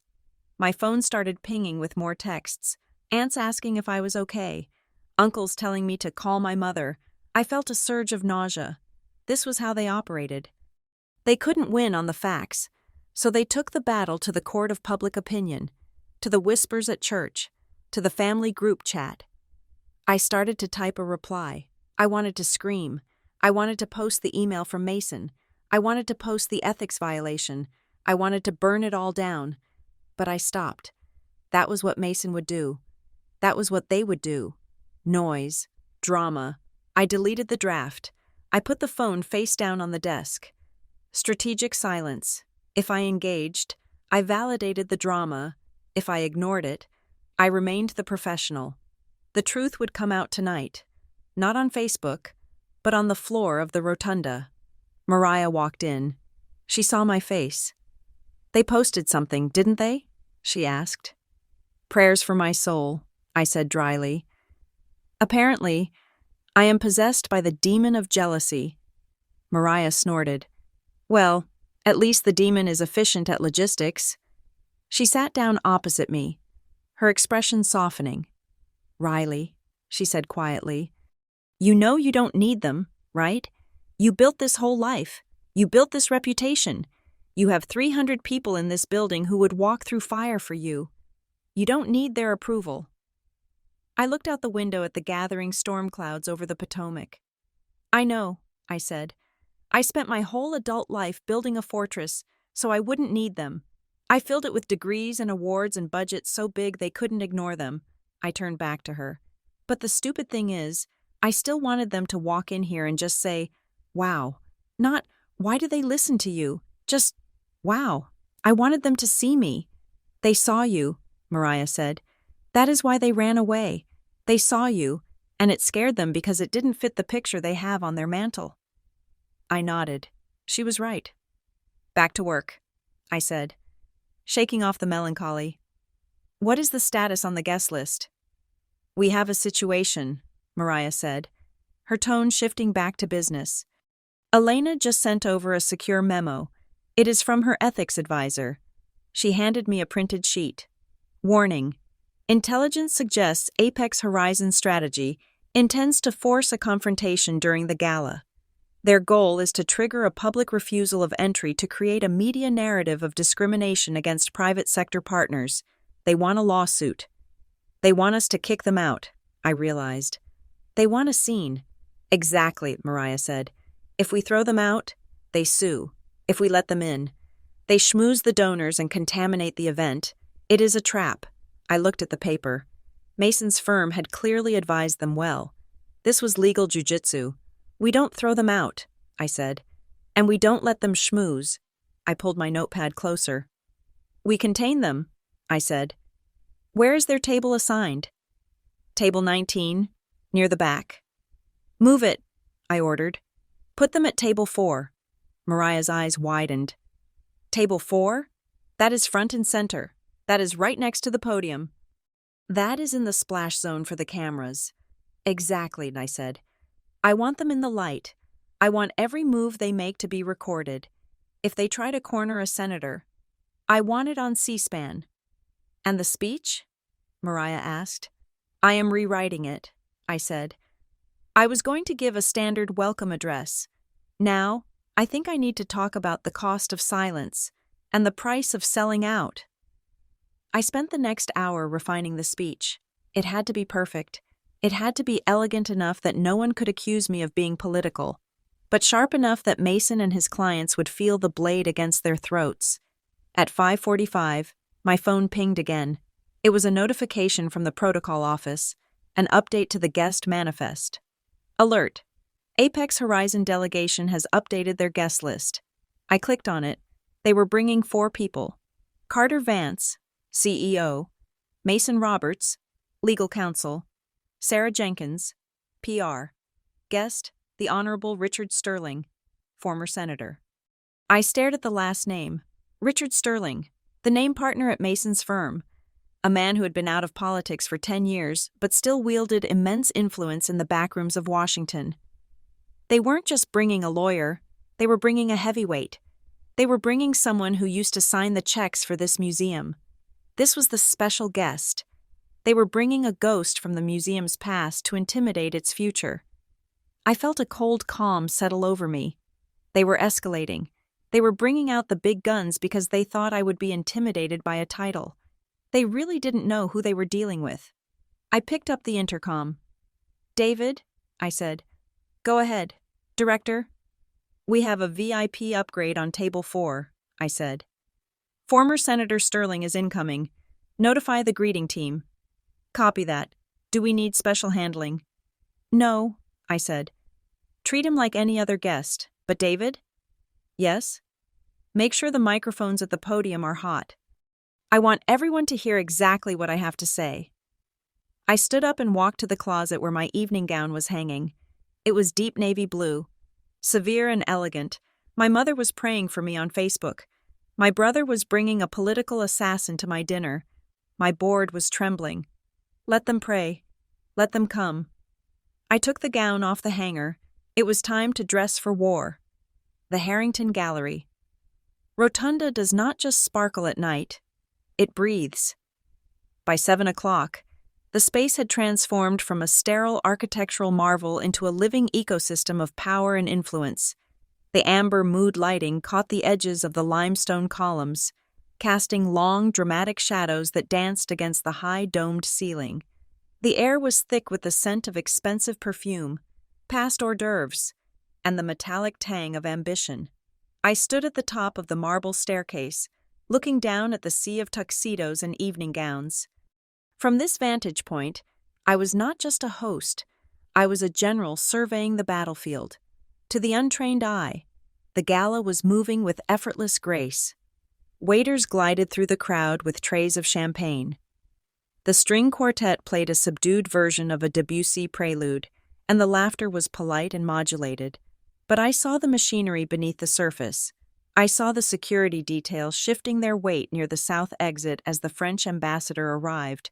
I saw the head of catering panic slightly when a tray of scallops tipped, only to be saved by a quick-thinking busboy.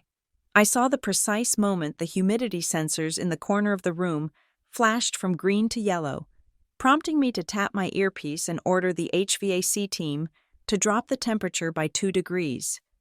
Everything was under control. My control. I descended the stairs, the heavy silk of my navy gown brushing against my ankles. I did not rush. I walked with the deliberate pace of someone who knows the party cannot start until she arrives. Director Roberts, the German cultural attaché, greeted me at the bottom of the steps, bowing slightly. The installation in the East Wing is provocative.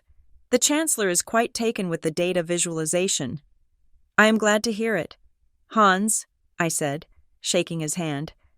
We wanted to ensure the data spoke as loudly as the art. Please, let me know if your delegation needs anything. I moved through the room, shaking hands, correcting names, and smoothing over minor diplomatic wrinkles before they could become creases. I was in my element. For years, My family had assumed my job was about dusting old things. Tonight, I was demonstrating that my job was actually about managing the people who ran the world. Then, the main doors opened, and the room seemed to hold its breath for a fraction of a second. Elena Carver walked in. She was alone. There was no entourage. There was no Mason holding her elbow, guiding her through the crowd like a prize he had won at a fair. She wore a dress of sharp, architectural black that looked less like clothing and more like armor. Her hair was pulled back severely, exposing the sharp line of her jaw and the determined set of her eyes. She did not look like a woman who was mourning a postponed wedding. She looked like a woman who had cut off a limb to save the body. She scanned the room, ignoring the photographers who immediately swung their lenses toward her. When she saw me, she did not smile, but she nodded, a sharp, acknowledging tilt of the head. It was a signal. I am here. I am ready. I made my way to the podium. The chatter in the room did not die down immediately, so I leaned into the microphone. Ladies and gentlemen, distinguished guests, my voice rang out, amplified and crystal clear, cutting through the ambient noise. The room fell silent. 500 faces turned toward me. Welcome to the Smithsonian Rivergate Museum, I began. We stand tonight at the intersection of memory and future. We are surrounded by the artifacts of what we have been, and we are gathered to discuss the terrifying, beautiful potential of what we might become. I paused, letting the silence stretch. I made eye contact with the front row, the ambassadors, the senators, the scientists. There is a temptation, I continued, to view history as a commodity, to view culture as something to be bought, sold, or leveraged for temporary gain. There are those who believe that access to these halls, and to the truth they contain, is a privilege reserved for the highest bidder. I saw a few people shift in their seats. I saw the chairman of the board freeze, his glass halfway to his mouth. But the Rivergate stands for a different proposition, I said, my voice dropping an octave, becoming intimate and steel-hard. We stand for the idea that the truth does not belong to power. It belongs to the public, and no amount of influence, no amount of pressure, and no amount of money can rewrite the facts we preserve within these walls. Tonight, we celebrate not just heritage, but integrity, because without integrity, history is just fiction. The applause that followed was not the polite, scattered clapping of a bored audience. It was thunderous. It was the kind of applause that comes from people who know they have just heard something real in a city of fabrications. I stepped down from the podium. My heart was hammering against my ribs, but my hands were steady. Elena was waiting for me. She was standing next to Senator Judith Klein, the chairwoman of the Appropriations Committee, the woman who effectively controlled the purse strings of the entire federal cultural budget. Senator Klein was a legend in Washington, known for eating lobbyists for breakfast. Director Roberts, Elena said, her voice carrying clearly to the circle of donors standing nearby. I don't believe you have been formally introduced to Senator Klein. Senator Klein extended a hand. She was a small woman with eyes like flint. Your speech was impressive, Director, Klein said. Short, to the point. I like that. Elena has been telling me that I have been reading the wrong briefing papers about you. Is that so, Senator? I asked, taking her hand. She says you are the architect of the new preservation protocols, Klein said.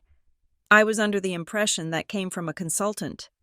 We do not use consultants for core doctrine. Senator, I said. The protocols were developed in-house. My team spent 3 years on the framework. Elena stepped in, her timing impeccable.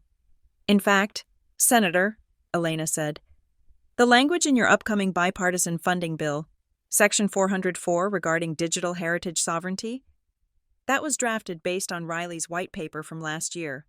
A ripple of surprise went through the group. I saw the CEO of a major tech company turn his head. I saw a gossip columnist from the Post scribble furiously in his notebook. I didn't know that, Senator Klein said, looking at me with new appraisal. That clause is the anchor of the legislation. You wrote that? I suggested the framework, I said modestly. Congresswoman Carver's office refined the legislative language. She is being humble, Elena said firmly. Riley stopped us from creating a loophole that would have cost the taxpayers millions. We need her expertise. Judith, not the rumors, the reality. Well, Senator Klein said, it seems I need to schedule a meeting with you, Director, directly, bypassing the usual channels. My door is always open, Senator, I said. Elena looked at me. Her eyes were shining with a fierce, vindictive pride. She had just publicly endorsed me, elevating me from Mason's sister to a legislative peer in front of the most powerful people in the room. And then, the atmosphere in the rotunda shifted. It wasn't a sound, it was a temperature change. I looked toward the main entrance. The metal detectors were flashing. Mason had arrived. He was not alone. He was flanked by the delegation from Apex Horizon. Carter Vance, the CEO, walked with the swagger of a man who owned the pavement. Sarah Jenkins, the PR shark, was scanning the room for cameras, and trailing behind them, looking like a deposed king returning to his court, was Richard Sterling, the former senator and Mason's senior partner. But it was Mason who drew my eye. He was wearing a tuxedo that fit perfectly, but he wore it like a costume. His face was pale, his smile fixed and rigid. He was trying to project the image of the prodigal son returning in triumph. But his eyes were darting around the room, looking for safety, looking for approval. He was not walking with Elena. He was walking with the people who had bought him. I watched them enter. They paused at the check-in desk. I saw Carter Vance say something to the girl at the desk, something likely condescending, and then push past her without waiting for his badge to be scanned. They were marching toward the VIP section. I felt a vibration in my clutch purse. It was my secure phone. I pulled it out discreetly. It was a text from Mariah. Alert. One of Vance's aides just tried to swap the table placards. They moved the reserved cards from table 4 to table 1. They are trying to sit next to Elena. I looked up. Table 1 was the head table. It was reserved for the Congresswoman, Senator Klein, and the French ambassador. Table 4 was front and center. Yes, but it was physically separated by a wide aisle, a moat of red carpet I had designed specifically for this purpose. Vance wanted the photo. He wanted a picture of himself laughing with Elena Carver to neutralize the rumors of the breakup and the ethics investigation. I looked at David, my security chief, who was standing by the pillar near table 1. He caught my eye. He tapped his earpiece. I did not make a scene. I did not storm over. I simply raised 2 fingers to my left ear and gave a nearly imperceptible nod. David moved. He stepped in front of the Apex group just as they reached table 1. He did not touch them. He simply occupied the space where they wanted to be. 2 other security officers, large men in dark suits, materialized behind him. I could see the exchange from across the room. Carter Vance pointed at the table. David shook his head and gestured firmly toward table 4. Mason tried to intervene, putting a hand on David's arm. A fatal mistake. David removed the hand with professional detachment and pointed again. Sit down, the gesture said, or get out. The entire room did not notice, but the people who mattered did. Senator Klein noticed, the French ambassador noticed, and Elena noticed. Mason looked up. He scanned the room, desperate, and his eyes locked onto mine. I was standing 10 feet away, flanked by the senator and the Congresswoman. I was standing in the circle of power he had spent his life trying to break into. He looked at me, pleading, help me, smooth it over, be my sister. I looked back at him. My expression did not change. I did not smile. I did not frown. I simply looked at him with the neutral, professional detachment of an executive director managing a guest. I turned my back on him. I turned back to Senator Klein. As I was saying, Senator, I continued, my voice calm. The preservation of data is critical because it prevents the rewriting of history. Behind me, I heard the scraping of chairs as the Apex group, defeated and humiliated, sat down at table 4, close enough to see the power, but forever separated from it by the aisle I had built. The dinner service began. The wine was poured. The room buzzed with the success of the evening. But the real event was yet to come. As the salad course was being cleared, I saw Elena stand up. She did not go to the podium. She did not go to the restroom. She walked toward me. She was carrying a thin manila folder. It was unobtrusive, barely noticeable against her black dress, but to me, it looked like a blade. She stopped at my side. "It is time," she whispered. I looked at the folder. I knew what was in it. It was the printout of the email Mason had sent. It was the ethics memo. It was the timeline of the unauthorized tour requests. It was the entire paper trail of how Apex Horizon and Mason Roberts had tried to corrupt a federal institution.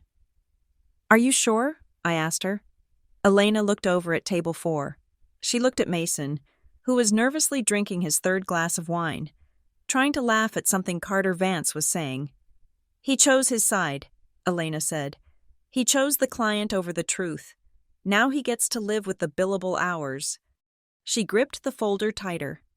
"I am going to give this to Senator Klein's chief counsel before dessert is served," she said, "and then I am going to give a copy to the Ethics Committee investigator who is sitting at table 9. It will destroy his career." "Elena," I said, "he will be disbarred." "He destroyed his own career when he signed your name to a lie," she replied. She looked at me, and her eyes were clear. There was no hatred there, only the cold, hard resolve of justice. "You saved the museum tonight, Riley," she said. "Now let me save my dignity." She turned and walked toward the senator's staff table. I watched her go. The room was golden and warm. The music was beautiful. The champagne was cold. And across the room, at table 4, my brother was laughing, completely unaware that the axe had already fallen. And the woman holding the handle was the one he had thought was just an accessory. I took a sip of my water. It was crisp and clean. The lights dimmed for the main course presentation. In the darkness, I smiled. The show was just beginning. The gala dinner concluded not with a bang, but with the polite, synchronized scraping of chairs against the parquet floor, as the orchestra transitioned into a soft waltz and the delegates began to mingle near the dessert stations. The real event moved behind closed doors. I signaled David, my head of security. He knew the drill. We guided the key players, Elena, Mason, Carter Vance, from Apex Horizon, and a few others, into the green room. It was a private holding area usually reserved for heads of state. Soundproofed and lined with silk wallpaper, the door clicked shut, cutting off the ambient noise of 500 people celebrating. The silence that followed was heavy, suffocating, and electric. Elena did not sit down. She stood in the center of the room, still clutching the manila folder. Mason stood near the sideboard, loosening his bow tie as if it were a noose. Carter Vance, the CEO of Apex, looked annoyed, checking his watch as if he were being inconvenienced by the help. Elena turned to Mason. She did not scream. She did not throw a glass. Her voice was terrifyingly calm, the voice of a woman who had already mourned the relationship and was now just processing the paperwork. "Mason," she said, "I have one question, and I want you to think very carefully before you answer it, because your career depends on it." Mason tried to smile, but it looked like a grimace. "Elena, come on. Can we do this later? Mr. Vance is here, and we should be celebrating. What did you promise Apex Horizon?" Elena cut him off. "What exactly did you promise them, using my name and the Smithsonian's reputation?" Mason blanched. He looked at Vance, then back at Elena. "I didn't promise anything." He lied. His voice was thin. We discussed opportunities. I told them I could facilitate an introduction. That is all. It is standard networking." "Elena, you know how this town works." Elena slowly opened the folder. She pulled out a single sheet of paper. The email I had found. "Standard networking." She repeated, "Is that what you call this?"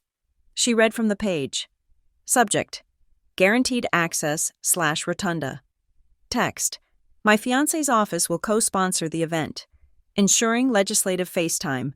My sister manages the venue and will bypass the standard donor vetting to ensure exclusive rights. She held the paper up. You sold me. Mason, you sold my legislative influence as a bonus feature for your client, and you sold Riley as your accomplice. Mason froze. The denial died in his throat. Carter Vance stepped forward. He was a large man who was used to buying his way out of trouble, and he clearly misread the room. He thought this was a domestic dispute he could smooth over with charm. Now, hold on. Congresswoman, Vance said, flashing a shark-like grin. Let's not get dramatic. Mason here is a go-getter. He saw a synergy. We are just trying to support the arts, and frankly, we were under the impression that the director here, he gestured dismissively at me, was on board.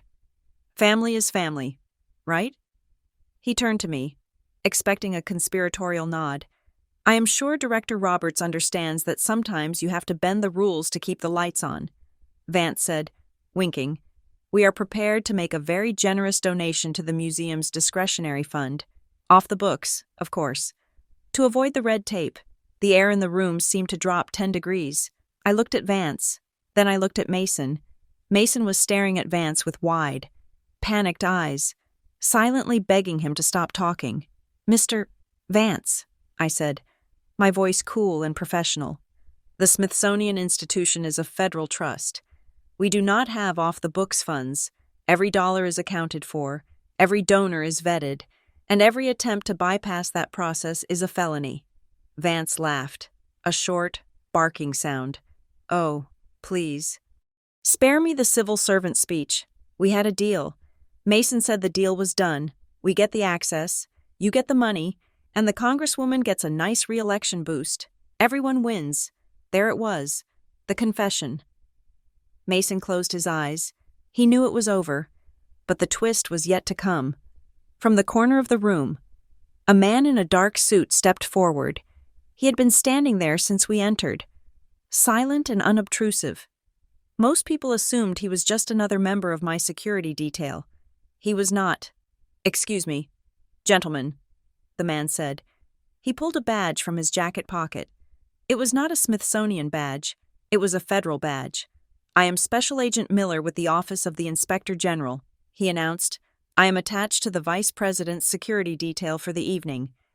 But I have been monitoring this conversation based on a tip regarding potential violations of the Hatch Act and federal bribery statutes.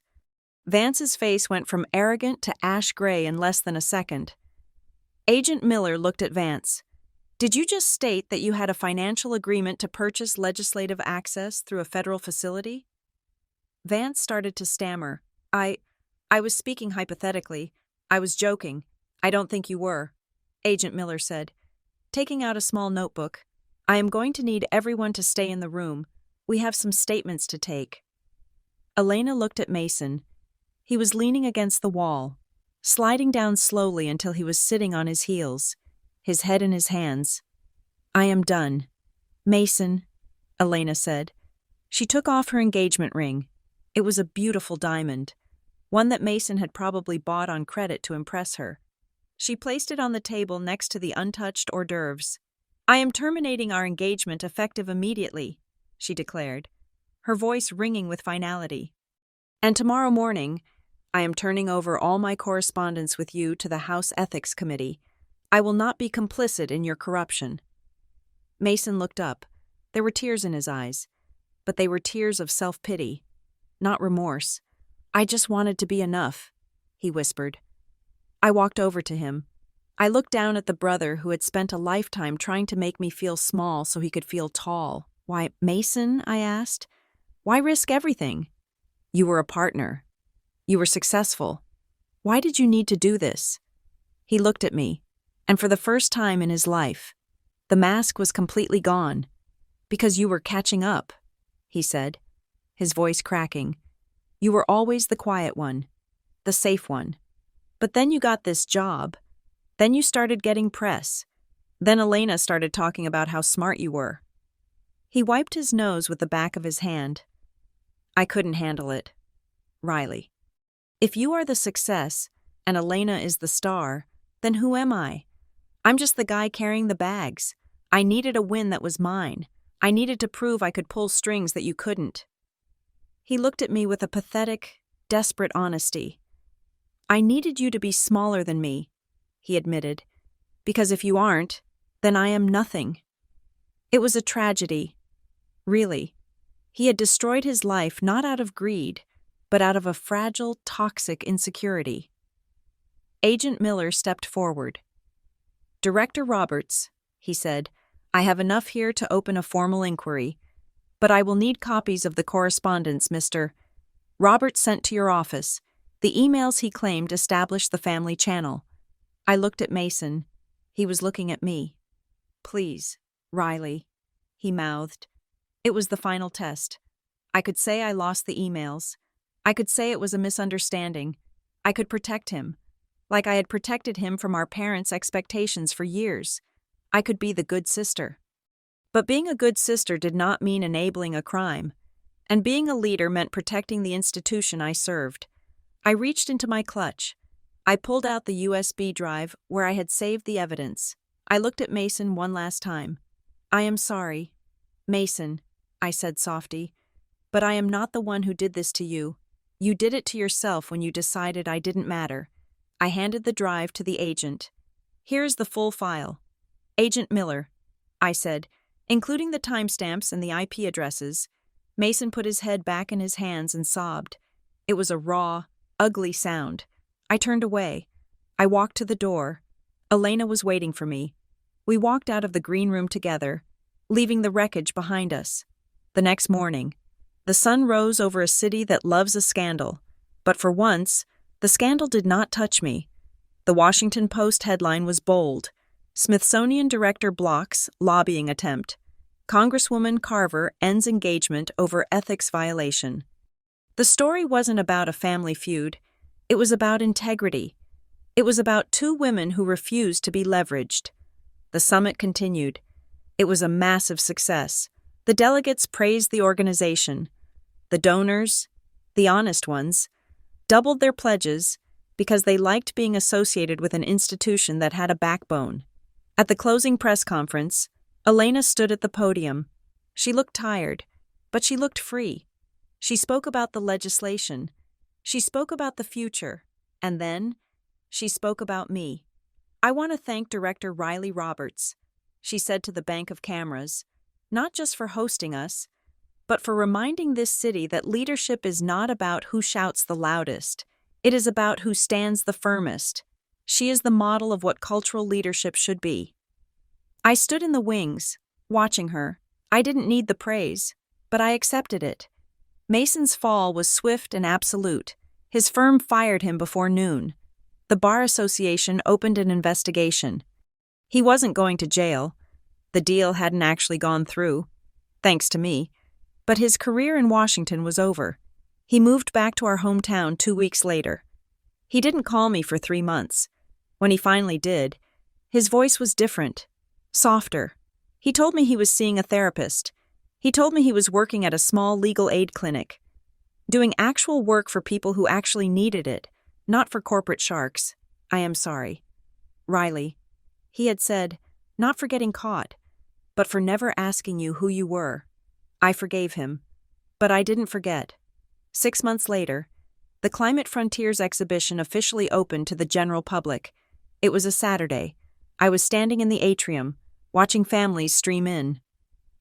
When I saw my parents, they looked hesitant. They had not been back to the museum since the day of the crisis. My father was wearing a tie. My mother was holding a bouquet of flowers. They walked up to me. Riley, my father said. He cleared his throat. He looked at the massive crowd. He looked at the banners with my name on them. We took the tour, he said. We bought tickets. We listened to the audio guide. And? I asked. My mother stepped forward. She handed me the flowers. We didn't know. She whispered, we really didn't know. It wasn't a perfect apology. It didn't erase 30 years of neglect, but it was a start. Just then, a group of tourists approached us. One of them recognized me from the news. Excuse me, the tourist asked. Are you the director? My father straightened his back. He stepped forward before I could answer. Yes, she is, my father said, his voice loud and filled with a clumsy, late-blooming pride. This is Riley, my daughter. She is the one leading all of this. She is leading a part of American memory. I looked at him. I looked at the exhibits I had built. I looked at the world I had constructed not to hide in, but to rule. I smiled. Yes, I said, I am Riley Roberts. Welcome to the Rivergate. I realized then that the best revenge wasn't seeing Mason fall. It wasn't seeing my parents beg for forgiveness. It wasn't the headlines or the applause. The best revenge was simply standing in the center of my own life, in the full glare of the light, and realizing that I didn't need anyone else to turn the switch on for me. I had been shining the whole time. They were just the ones who had finally opened their eyes. Thank you so much for listening to this story. I would love to know where you are tuning in from today. Are you listening on your commute, at the gym, or maybe relaxing at home? Please let me know in the comments below so we can connect.